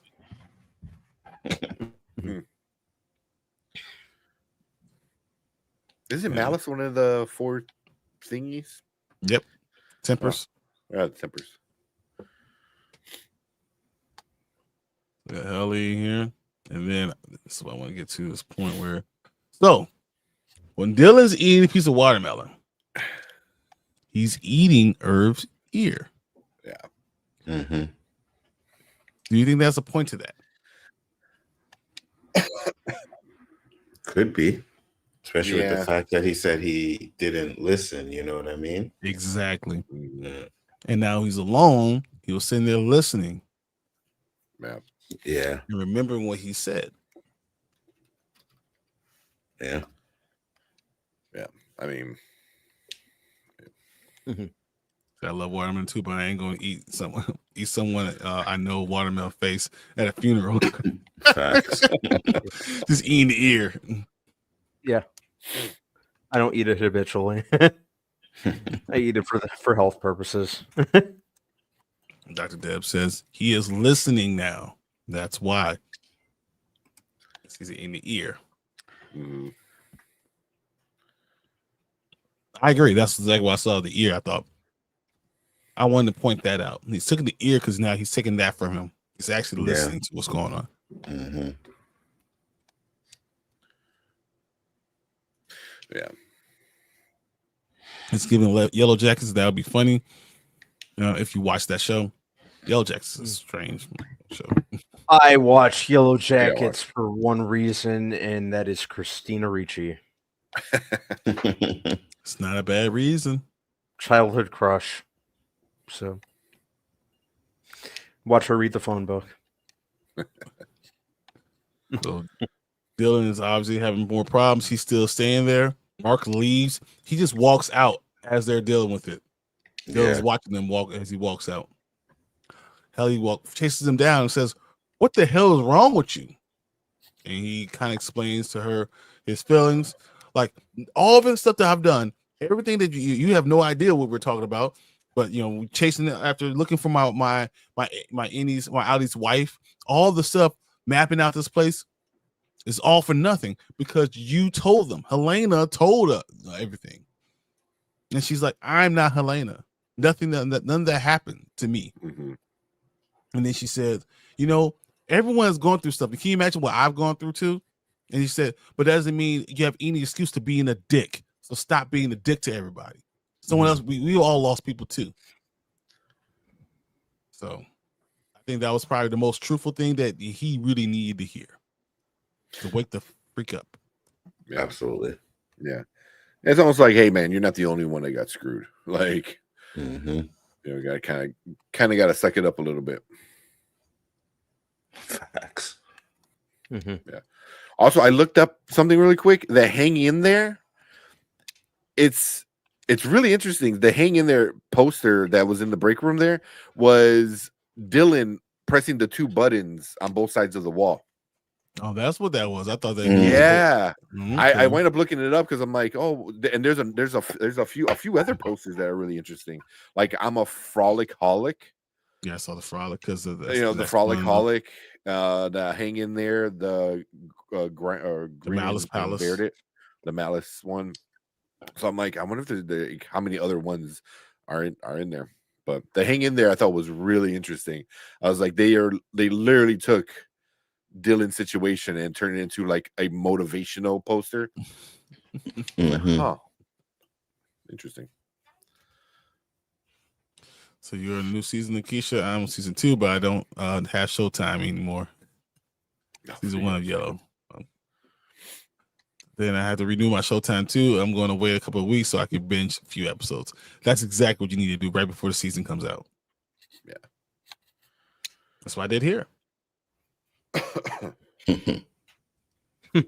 I mean, so yeah. Helly fine tells him about himself. It's like, hey, we all dealing with it. All these things. You need to just grow the hell up. Stop acting like you're the only one dealing with it.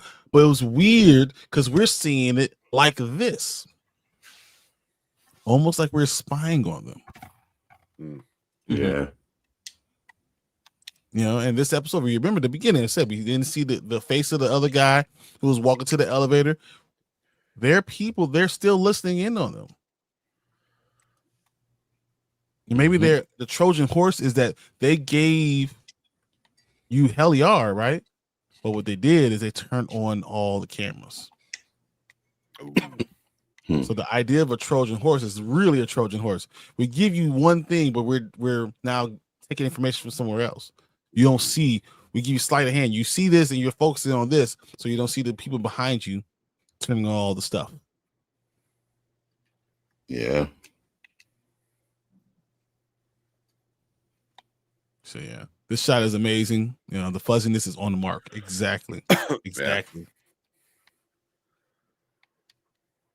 So I like that shot too, Mark, being half hazy, hinting his reintegration. Yeah. You guys are getting it. That's what I'm talking about. Keisha Moore, I was thinking the same thing for another free trial.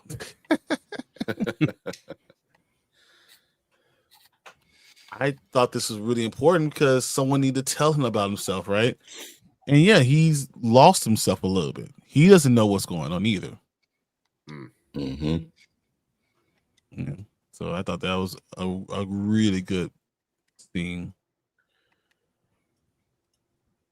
And she was honest with him and vulnerable and all those things, and he just walks away. Now, Milchek, time for his evaluation. And before he gets in there, he says, Natalie, is something I can ask you something? And he's, talking about, now, when I got the pictures, don't get me wrong, I really appreciated them. If they were a gift to show their gratitude for all my hard work, then I really enjoy it. My question to you is now, how did you feel when you got those? So we're seeing a little vulnerability in this character kind of coming apart at the seams, or there's more to him than surface level. Yeah. His evaluation, a lot of his expressions, like that really kind of struck a chord with me. I think there's more to Natalie than what we're seeing too.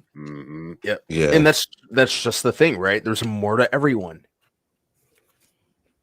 But there's they're not saying anything. She's not saying anything, but her face is like first just a concern and almost pain.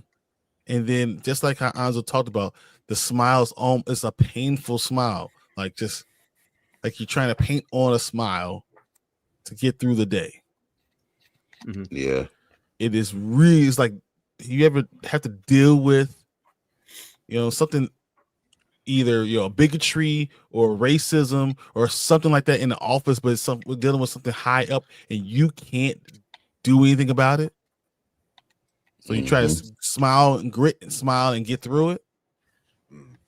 that's the way I always thought. I thought she looked, even though she answered nothing, said nothing. That's how it looked to me. Yeah.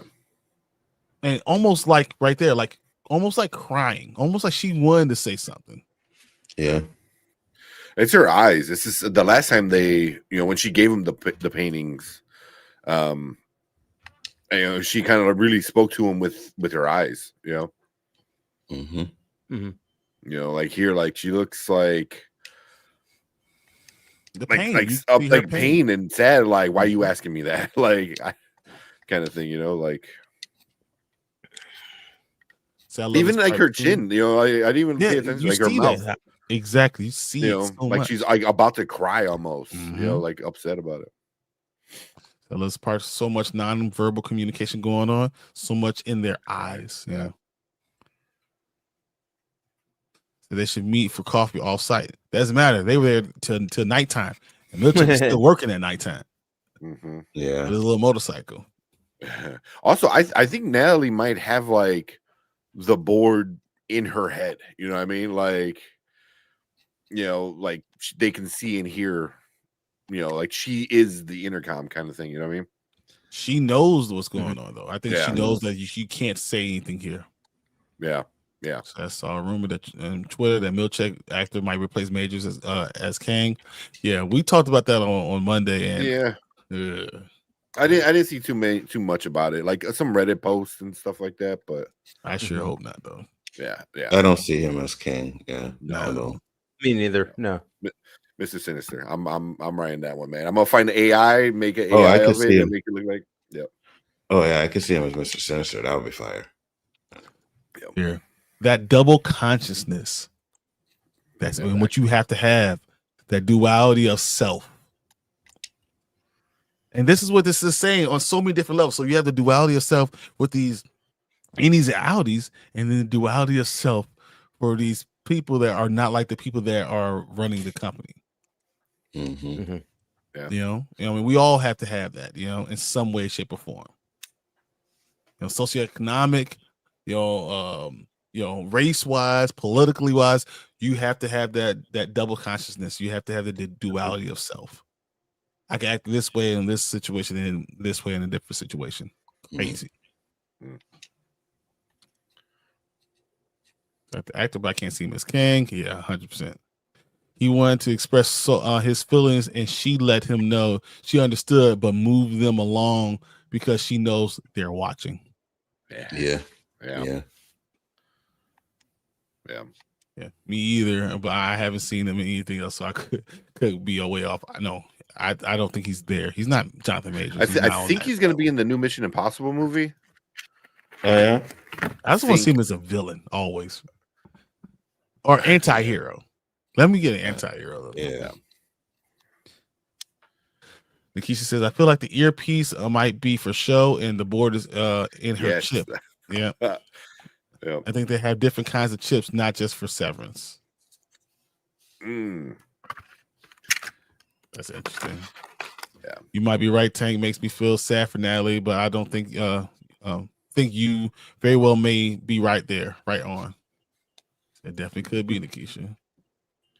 You guys might be right with that. But you see how the smile goes there, and then she kind of just turns back into, almost like. Remember when Get Out, they ask a question, and all of a sudden, you start to see the sadness and all that stuff come out, and then something happens, and you hear the teacup, and all of a sudden it changes back into the other thing, the other person. That's what it seemed like. She just kind of changed right back in. All right, snap back in. All right, we gotta go. Let's go. Yeah. While that's happening, see Dylan just sitting there looking at the head, talking to Irving, saying, I'm sorry I didn't listen, apologizing to him. Yeah. He's the only one upset about Irv, Because everyone's focused on themselves. Hang in there. I just never noticed that was him. Yeah, I looked it up. It's really now knowing what what happens next is it all makes sense. Dr. Deb says, I wonder if Milchick got what he was looking for from her in this interaction.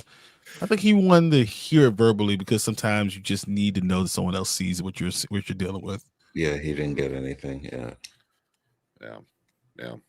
I mean, also like she didn't say anything. She's like, "Oh, let's go to the meeting." He's like, "Oh, yes." It's like a lot of nonverbal kind of communications, stuff like that. Yes, I definitely think they're inspired by Jordan Peele. I think he did because she nodded. Yeah. Yeah, I really hope she does. I hope he does. But as long as it lets him get to the place where he needs to get to feel like he is totally in control again. Right now he feels like they're playing him like a puppet. Now I just want him to get to a point where he feel like he's in control. So we have to hang in there poster. Dylan checks behind the poster and sees this letter. So I got it right on it. I had to pause it to read it. Said from Dad. Yeah, me too. First time right, and the way something the handle and turn right, turn left, turn go down long hallway, turn left, turn right, left, right, left,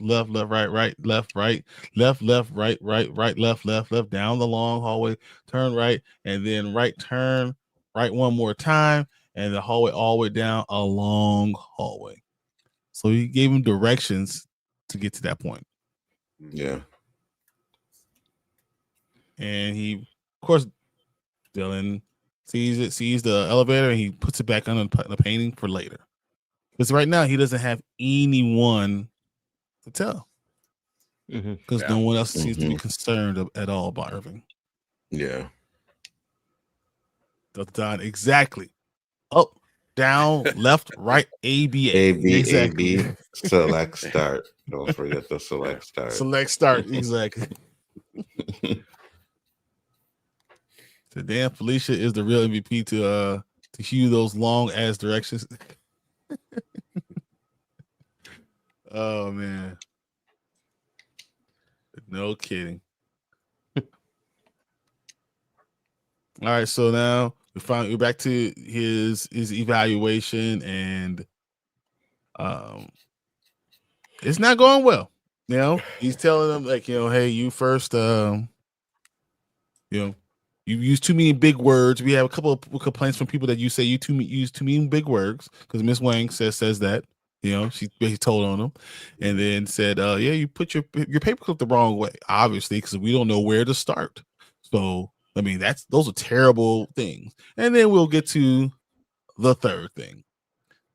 You did the Ordbo, got one of our leading people almost killed, murdered, drowned. It's all on you, and then we had to fire somebody when we need them to help get this stuff together. Yeah. No, wait. First he said, "Hey, this could be as short as 2 hours or as long as 6 hours." Yeah. So if it's a short one, we won't do it. If it's a long one, we'll stop and we'll have a lunch break. And he was like, "Okay, well, hopefully this is going to be a short one." And then he says, "Give him the menu. Let me give you the menu." That was hilarious. That was so good. So good. Oh man, Drummond, it was hilarious in that scene. Yeah, I really enjoyed that. Yeah.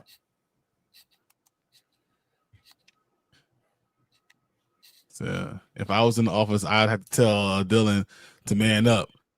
You just should have taken the paper with them. But if you notice that towards the end of the day, you can't, right? You leave it for the next day.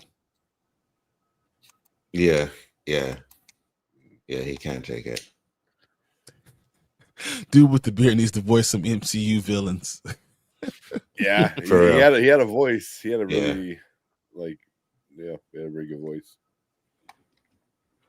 She said, "Oh yeah, the autocorrect is a bane to my online existence." Oh, of course. Only I have the same exact problem and feelings about it, Nikisha. Yeah. So I'm with you on that, Nikisha. Thank y'all. At least I'm not alone. Yeah. He could hide it in his desk. But obviously they went in his desk, right? And changed the pictures and all that other stuff. He does nothing there really belongs to him. Cheese has a good point. What if they move the picture? Yeah.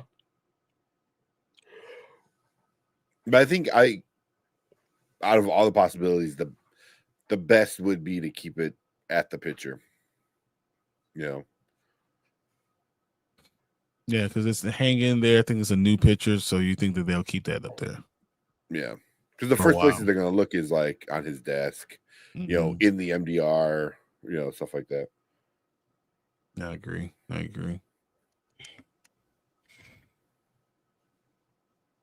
So Mark's back at his desk and he's flipping through the files and you see the Cold Harbor.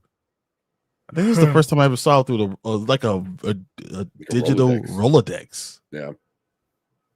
He got the Cold Harbor and clicked on it, and he started with the numbers.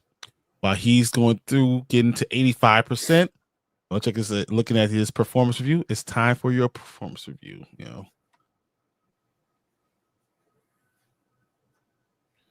Then Mark is starting to see stuff, going through it.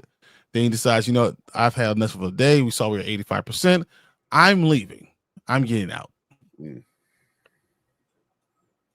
While that's happening, we in the performance review. Milchek tells him, or Drummond says, hey, do you understand this is going to be the biggest thing for this company ever, and you're going to be the one in charge with this happening? He said it's going to change the world. Yep. Which is wild. And then you're going to be the one who made it happen. Yeah. So you need to realize that. You need to do what you need to do. And Milchek says, I'm tightening the leash. I hear you. I'm going to tighten the leash.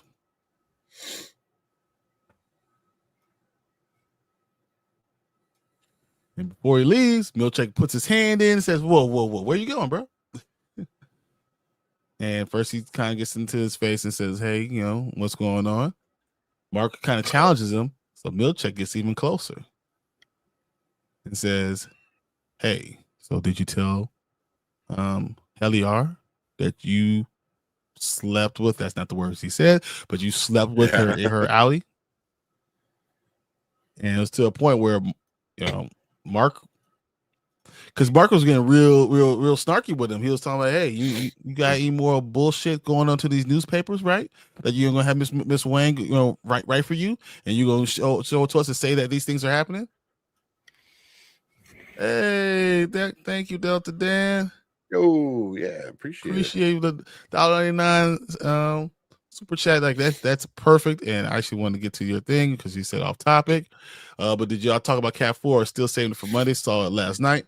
So we're still going to talk about it because I'm on Monday. Nice, you got the shield. I got the shield. I have the helmet? the flight helmet popcorn bucket. Yeah. So we'll definitely talk about this on Monday. Yeah, I haven't seen it yet. I'm going to see it tomorrow. So hopefully, yeah, I know it's hard. It's hard. Hopefully. Real quick, I wanted to go back to the Rolodex because I'm like, now that you brought it up, I was like, I wonder what else it said in the Rolodex. It went through a lot of these things. Yakima, I think was one. Allentown, Astoria, Bellingham, Carnes, Cilio, and then Cold Harbor. So, like, are these places? I think they are places. Which is why? It just brings up more questions. Yeah, like I just looked it up now, so I have to like look and do some research to see if those are places. But like something like Allenstown or whatever, like that sounds like a place. So I don't know. No, I think so. It's interesting, because like how many other projects are going on? Because he only got to see, but this is the most important one. Yeah, that's the most important one. So that's gonna change the world. That's Bellingham is close to Canada. Ooh.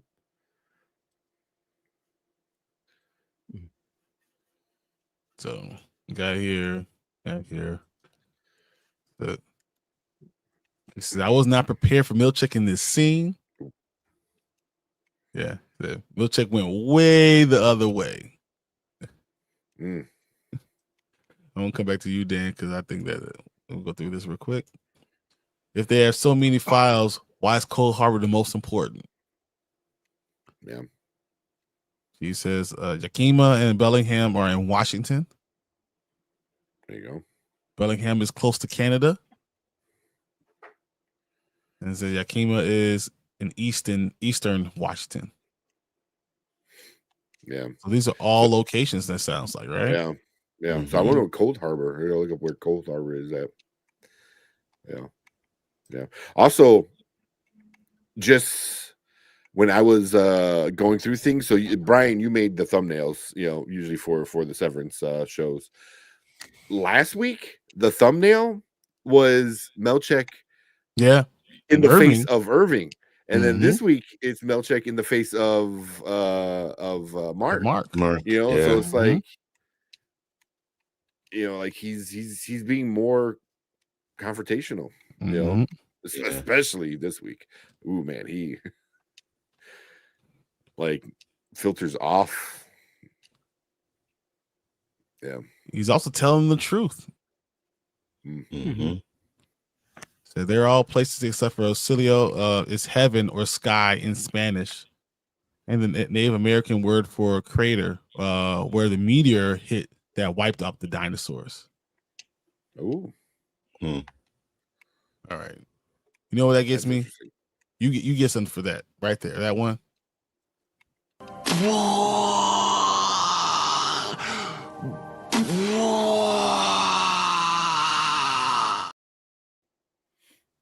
Blew my mind with that one.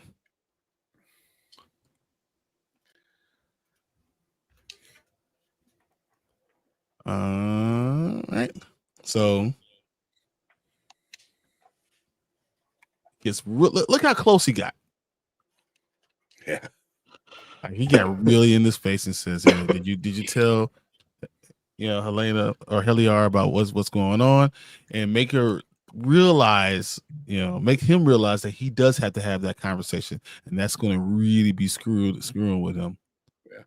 It's also like they know, you know what I mean? Like, that's the thing. It's like, he was right though. He said that they know. Yeah. Yeah, that's true. Shit, I didn't even think about that. Yeah. Like she told him everything. He crossed the line, literally. That's a good one. But the way he confronting him, no fear, right in his face, just like, I dare you to do something. Like, he literally like, I dare you. The question is, did they tell Helena to do it? Was it all part of their problem or all their plan?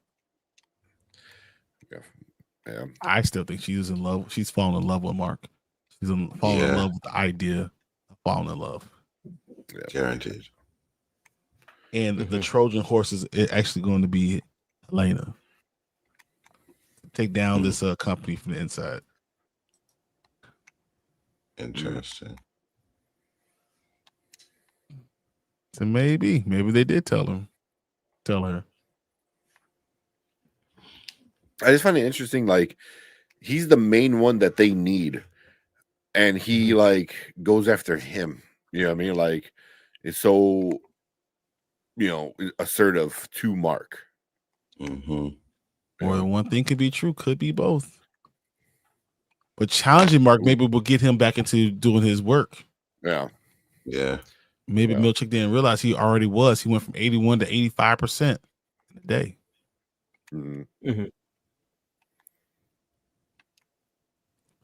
And just look how smug. Like, he totally changed his outlook on everything. Well, I forgot, he said something when he pulled out his card. He's like, "Oh, and enjoy the rest," or something like that.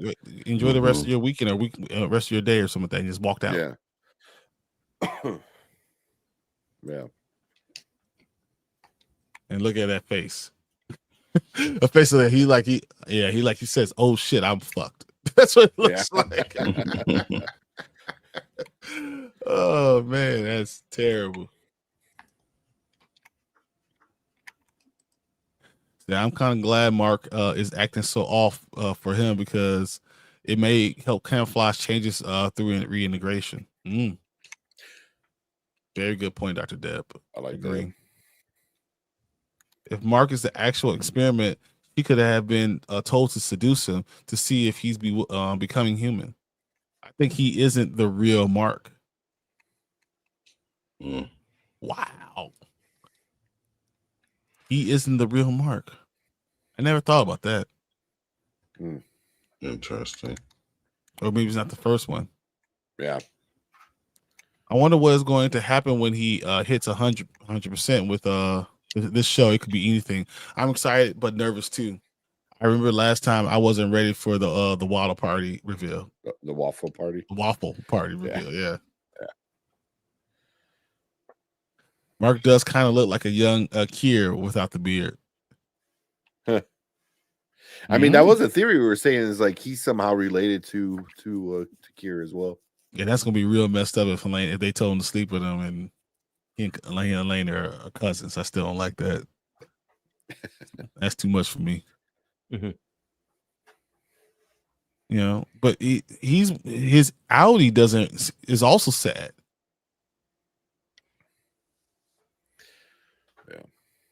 Yeah.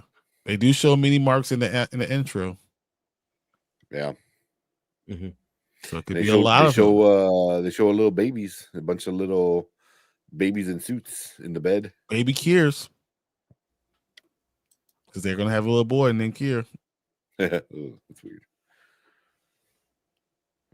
But yeah, Nikisha, still not sure what it's telling us, but you know, that opening is telling us something. It really is. Yeah. Yeah. The thing is, like with the intro, it's like once it happens in the show, then you're like, you do the whole what was that Leonardo thing, like, hey, right there. You see it? You see it? It's right there. Yeah. Because once you saw the cup, and I was like, oh, come on, that was like right in the intro with the cup. Mm-hmm. Yeah. Yeah. But also, like Mark, you said like Mark was like sad. I think he's a little less sad in this season compared to the first season. Because the first season, he was just like a defeated person who was just over life. Here, Audi Mark is getting some hope of Gemma being alive. Mm-hmm. Meanwhile, like, so he's becoming a little bit more hopeful. Meanwhile, like any Mark who was like super like happy all the time, he's going the other way. So they're kind of like mirroring each other, you know, like there's only enough happiness that can be in one person, and it's either the innie or the outie, you know what I mean? Because like none of the innies and outies are both happy, you know what I mean? Like one is happy, the other one isn't, you know. Dylan, you know, Helly, Irv, like, and that's the whole like thing that they run with this show, like the big disconnect between the innies and outies. Yeah, right? Yeah, you know, like there's only X amount of feelings a person can feel, even if the person is severed. You know, it's weird. Yeah. So this scene, I stopped just because you see how she's looking at him. There's no reason for Helena to be looking at him that way right now. I'm telling you, she has feelings for him.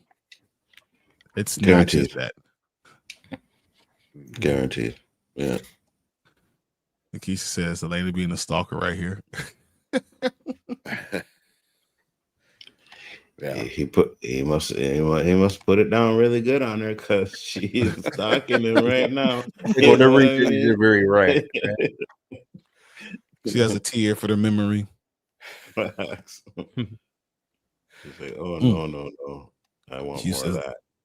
That lady in this house is probably a part of whatever they're doing to him. I agree. I think that Gabi might be part of it. Yeah. It could be. That's her baby daddy right there.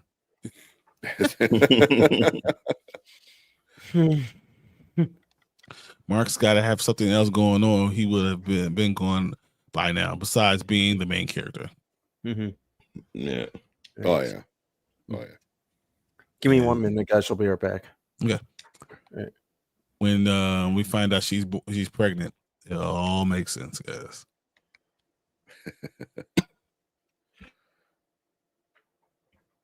So this is now, was it the book that he's writing right now? Oh yeah, It's called right now. I thought I wrote it down. But Ricken's writing a new book dealing with the innies for Lumen. Mm-hmm. Devin is reading it,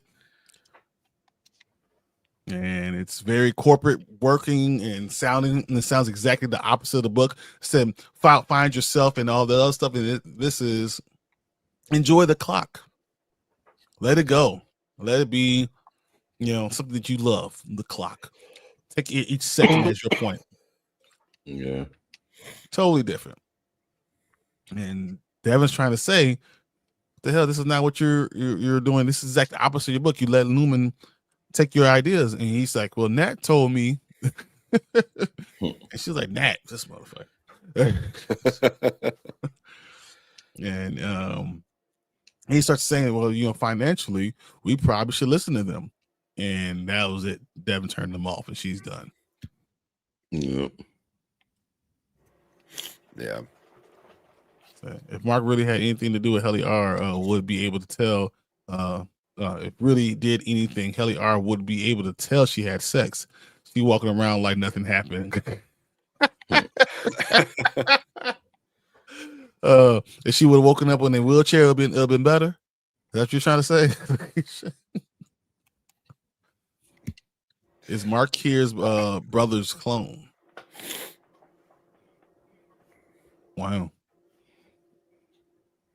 Clone of Keir's Dieter. brother. Yeah, Dieter.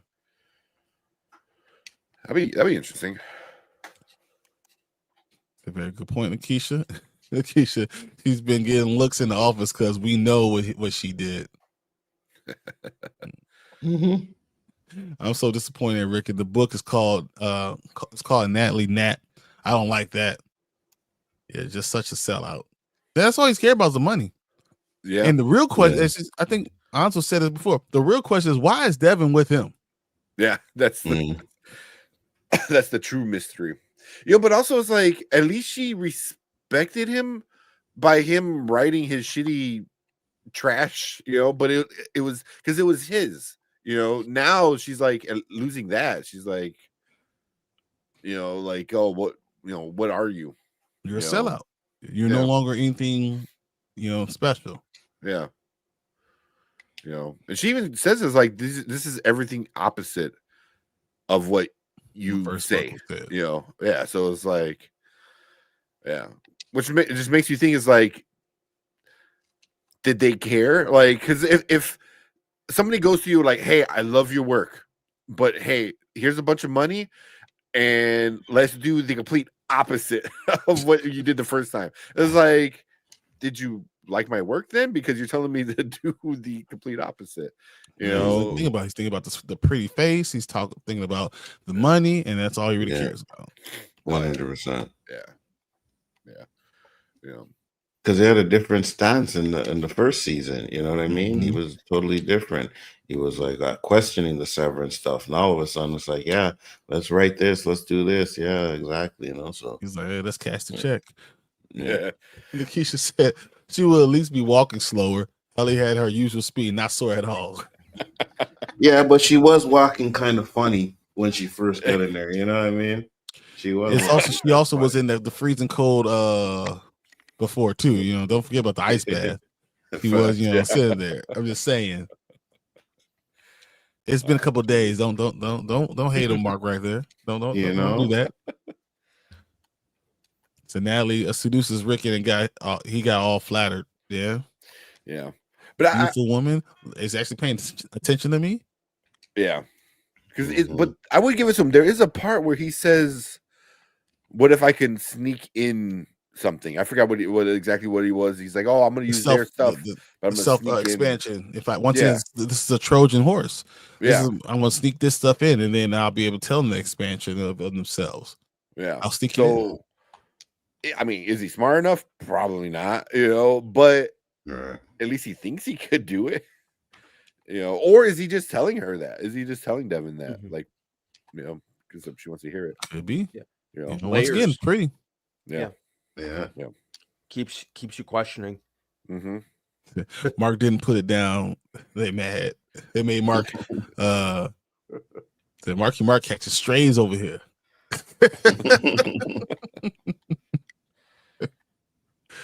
Oh man. So, but yeah, no, Devin is not about that life, and Ricky is trying to make excuses, and something's going on. Mm-hmm. And Devin Lee just had his baby, and he's still not, respecting her the right way. And I think this is a problem, and we're going to find out that Ricky did something. Mm-hmm. Ooh, that'd be interesting. I can see it happening. Yeah. And saying Devin she ain't about that. She like, look, whatever. Now we jump to Irving. He goes into the payphone and starts making a call again.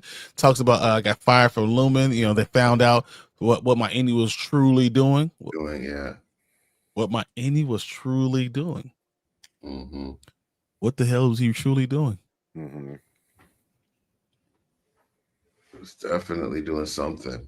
That's why when I seen that, I'm like, oh, he was definitely reintegrated. Yeah. Yeah. So yeah, there's something with Irving, and he knows too much about severance and reintegration and all this stuff. I still think that he's been reset. I think he's been severed before. Yeah. There's something going on. And where the hell in this world do they have payphones like this? Facts. One quarter. He put one quarter in. Facts. Everything is so old school though. Like all their cars, everyone's car is like an old style kind of car, Yeah. Payphones. I'm trying to think of I would have to go back. I don't think I've seen anybody with a cell phone, right? I don't think somebody had to have had a cell phone. I don't know. No, I think you're right. Yeah, I don't think I've seen a cell phone either. Now that you mention it. Yeah, anybody in chat, if you like, have you guys seen a cell phone? I mean, if it was anybody, I would feel like it would be like Cobell or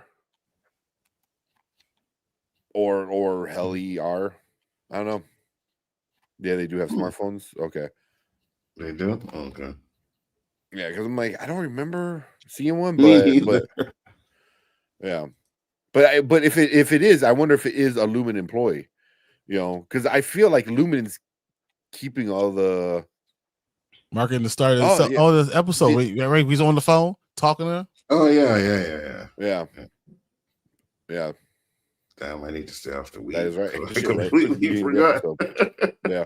So yeah, we don't know what year's supposed to be. They still have payphones. What cell phones came out? They did have payphones when cell phones came out. Yeah. Yeah, that's true.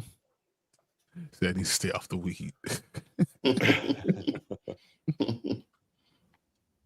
Who do you think Irving's talking to, guys? That's the question. If you're betting, what are your top three? Well, I definitely got one. I mean, at the same time, I what's the chick's name? The one that's doing the reintegration? Regabi. I think it's her, but she seems so desperate to have, work for Mark. Maybe that's why. I don't know that, but she's my number one choice. Regabi. Okay. Mm-hmm. Can you add a name to the list, Tank? I'm my main suspect is Regabi. Okay. Because unless it's somebody brand new, but then they kind of like, I mean, they could do that, but introducing a new player might just be too convoluted. Yeah, and just it would hurt the narrative. Yeah. Okay. What if it was Natalie? Nah, I don't really see it going that route. If they it could be Miss Cobell is where I have my number one. Cobell, my number one person is Miss Cobell. That's why I had. Could be her too. Yeah. Once again, another person that's been there a long time. That's an axe to grind. That you want to talk on the on a payphone instead of cell phone. Mm-hmm. Miss Cabell is what I had. Yeah, it could be her. It could be one. Okay, she says they had the internet too. Remember, Mark was researching Devin's big birthing cabin. Mm-hmm. It says Mark was born in 1978, so likely nice. About current time. Okay, yeah. So Nikisha thinks it's Ragabi. Right, Nikisha. Ragabi or someone they haven't met. Miss Cabell. Ragabi. I think it's Miss Cabell. I 100% think it's Miss Cabell. That would be interesting. Yeah. That would be interesting. So, yeah, we're all thinking the same possibilities for the phone call. But Miss Cabell will be 100% cool. I think that it's getting to a point where we can find out that Miss Cabell and Ragabi and Irving have all been working on this a long time. Mm-hmm. Even with Petey. Yeah. And the reason why Miss Cabell had to go back and get that chip, get that little thing, is they would have found out that she was working with him. Yeah. You know, it would even explain, like, if she's in on that, why she stopped them from exposing everything. You know, it's like if you expose it, then you're gonna start leaking stuff that we're working on. Yeah, we're working on. So what if Miss Cabell and Ragabi are working together? That's what I think. I think they're working together. Yeah. Huh. So, Yeah. You know, and that'll be a good twist too, because like they set Cabell up to be the bad guy. You know, like she stopped them from. That would be a very awesome bait and switch. Yeah. What if it's Felicia? Could you see being Felicia? Felicia, you know, because she's the one who worked with Bert. She's the one who kind of fed him information about the door. When did he have another conversation to tell him exactly where the door is? Sure. Yeah. We have there's some other options other than Miss Cabell, even though I think it's Miss Cabell. Yeah. Yeah. That is a good theory. Another question would be how many people are actually reintegrated in here now? You know what I mean? Like, is it more than just Irvin and now Mark? Is there more people? So that's a question too. And then why are they pushing the idea that there's no such thing as reintegration? Why are they so steadfast on saying there's no such thing? Yeah.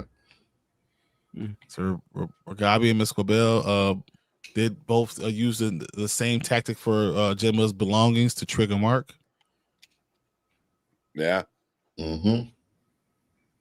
That's true. It's so much fun speculating with you guys. It is. That's the best part of the thing, when we can start thinking about, okay, well, who could this be? What does this actually mean? Yeah, because your mind goes right to Ragabi, because it's it makes sense, and the next scene is Ragabi, so you know, but throwing a curveball with Miss Cabell will be a long game kind of twist. Had possibly Petey was doing it with her, like all that stuff was all part of their plan. That's where Ragabi got the information from Miss Cabell. All right. Yeah. She's inside, running the 7th floor, pretending to be mean. Yeah. And you know what would even make even more sense, right? Because remember, Miss Cabell was living next to Mark. Now she doesn't. And who's living with Mark now? Ragabi. Someone has to keep an eye on them. Yeah. I like that. But up there, yeah, both seem to have gotten close to him on purpose. He must have to be watched. Exactly. Yeah. And the best stream on YouTube. Oh, Dr. Deb, you're awesome. Thank you, Dr. Deb. Good times, Nikisha. 100%. So let's get through the rest of this. He looks outside and he sees that same car sitting there, and he goes to confront Bert. And Bert's like, look, I find it, my job to go find out what's going on when someone comes to my house and screams out my name. you know, and you know, my husband is feeling a certain type of way. I need to know what's going on. And then something strange happens. Bert invites him or Irving over for dinner. Is this another throuple? Yeah, that's what I was gonna say. There's the throuple right there. There it is. It seemed kind of weird to me that he did that. You know what I mean? I'm like, wait a minute, are we gonna see like threesome? I was like, what is happening? He's trying to spice up his married life. You know what I mean? Bringing in Irving. We have ham. Yeah, I bet you do. Bet you do, exactly. I bet you do. We didn't expect Bert to invite him over. Yeah, me either. I mean, what was that, like a spur of the moment kind of thing, you know, or did he plan having invite him over, you know, like, because is he gonna go home and tell Fields like, hey, that dude that was screaming at us the other day, like he's coming over for dinner, and maybe Fields might get pissed. What if Fields isn't there and it was all Trojan Horse just trying to get Irving there over to his house? Could be. But here's the question, though. How long is he following Irving, right? Because he's always there when Irving's making that phone call. I'm pretty sure Irving's not doing it at the same time all the time or every day. You know what I mean? So how much are you spying on him? Yeah. So start this. Do y'all think this is a legit invite or trap? I think it's legit. Yeah, me too. I think it's legit. But I don't think that. I think it's a trap in the sense of that there's not going to be a Fields. That'd be interesting. So I just wanted to get you alone. I want you to get you to my house. Yeah. Because I wonder if Bert like has some memories with things too. You know, like does he kind of remember, or do they have this like weird connection? You know, I don't know.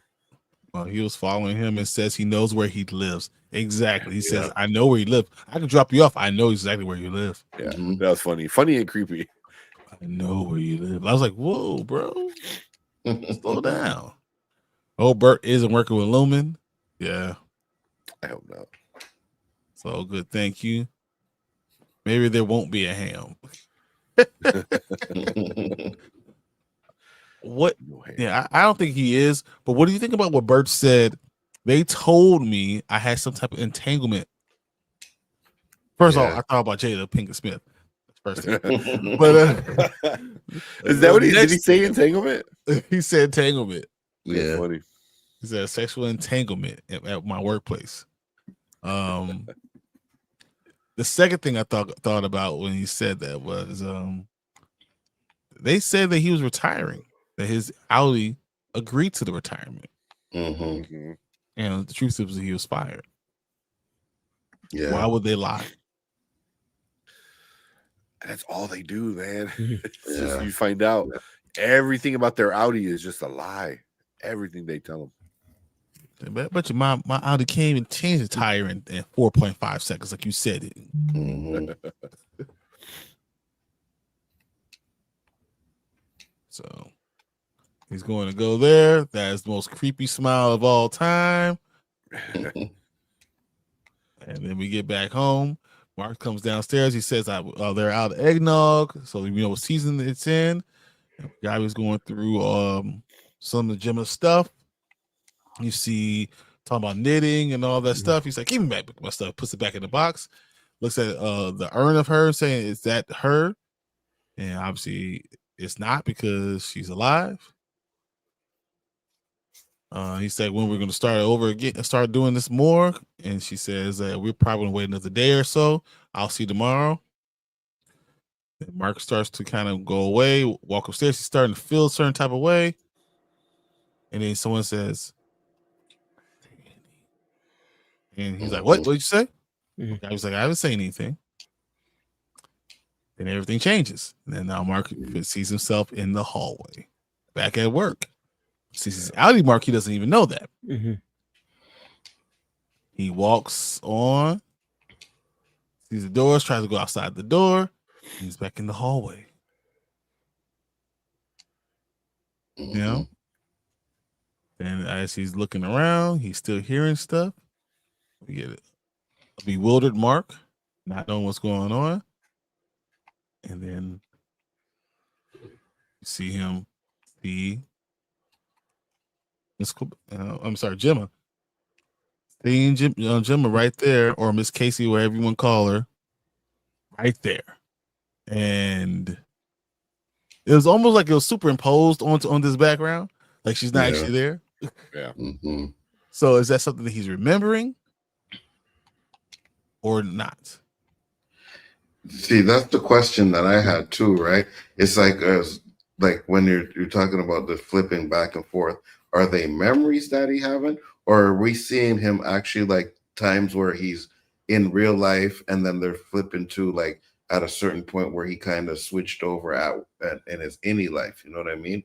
And not that he's remembering, it's like actually they show him like when he's at work and there are certain moments where it happened to him. I don't know. It's interesting.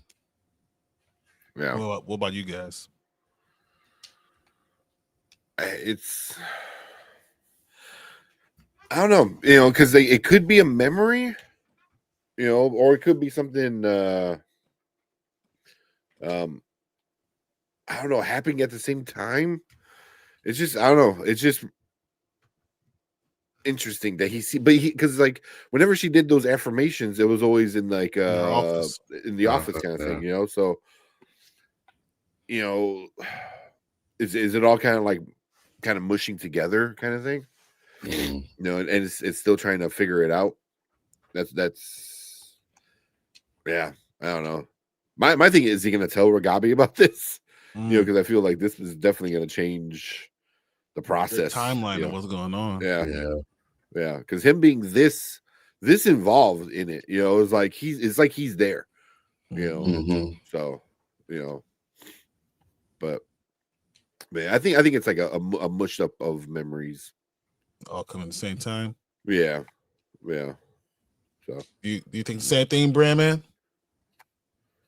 Oh, you fall asleep? I think you did fall asleep. All right, I'll put him down below real quick. All right. I thought he was reading something. Me too. To that inside of Mark, yeah, I know, crazy, and he's looking crazy. Yeah, and man, that face. I think it's a memory of any Mark, signs of reintegration. Yeah. Welcome back, Delta Dan. And we're all saying the same thing here. Yeah. But I thought that because like it's just two different faces too. It's not the same face. Oh yeah. The hair is different. The park is different. Her part is different on different sides. The other side. Yeah, that's interesting. He's just not about that life anymore. Also, I think Mark definitely went up in punched up when he married hell Gemma. Yeah. Oh my God. I'm sure all of us outkicked our coverage a little bit, but man, dude, you playing a different game. Yeah, that's a whole other league, man. Playing a different game, man. Yeah. I missed that. I missed that as well. The different faces of Jimmy. Yeah, that's why I saw that was crazy. We see the parts on different sides and everything. Yeah. He says, what if she said, they're not like us. They're not like us. They're not. That means another tear would come out of Drake's eyes. That's what happened. That's funny. He'll sue everyone. Suing Apple next. So overall, what'd you guys give this episode of Severance, episode 5, Trojan Horse? Let's go first. Hanzo. Definitely a B+. I think it's a really good episode. I still like last episode a little bit better, but the episode's really good.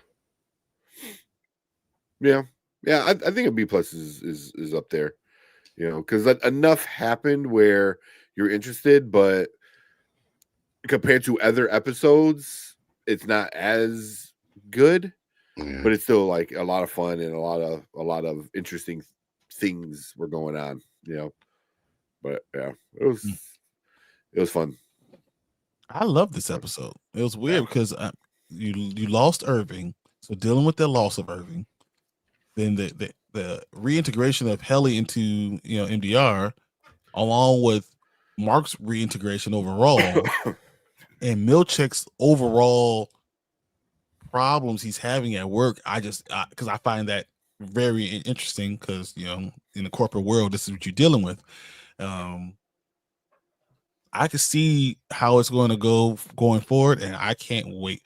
And I think I texted all you guys and I said, hey, I'm so pissed off right now watching Severance, because I realized now I have to wait another week again to the next episode. And I would love to have a second episode or an in between or something to kind of tie me over, because I hate when it gets to the last point, that last little dot. I'm like, crap, they got nothing else to talk about. This is stupid.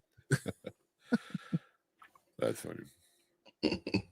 I know they released like a little a minute and a half long kind of like of who is it, Melchek and Yang, Wang. This Wang. You know, they did something about like whatever other thing that they were doing. It was from Apple, so they're giving us little things, but is it good enough? I don't know. I gotta wait till Tuesday to do it, to get me through the next day. You know? Yeah, right. So I have no idea what to expect next week. I just know it's going to be a long wait. This show just gets better and better. I agree with you. Yeah. That's where I'm at. Is there 10 episodes? It better be. If it stops at 9, 10 episodes. Revolt. So we're halfway through the season. That makes me sad too. Yeah. So I agree. Tank is getting better, but how many seasons can this storyline go on? I think they said they said it's gonna be about 4. I can see 3 to 4. Yeah. Exactly what I can see.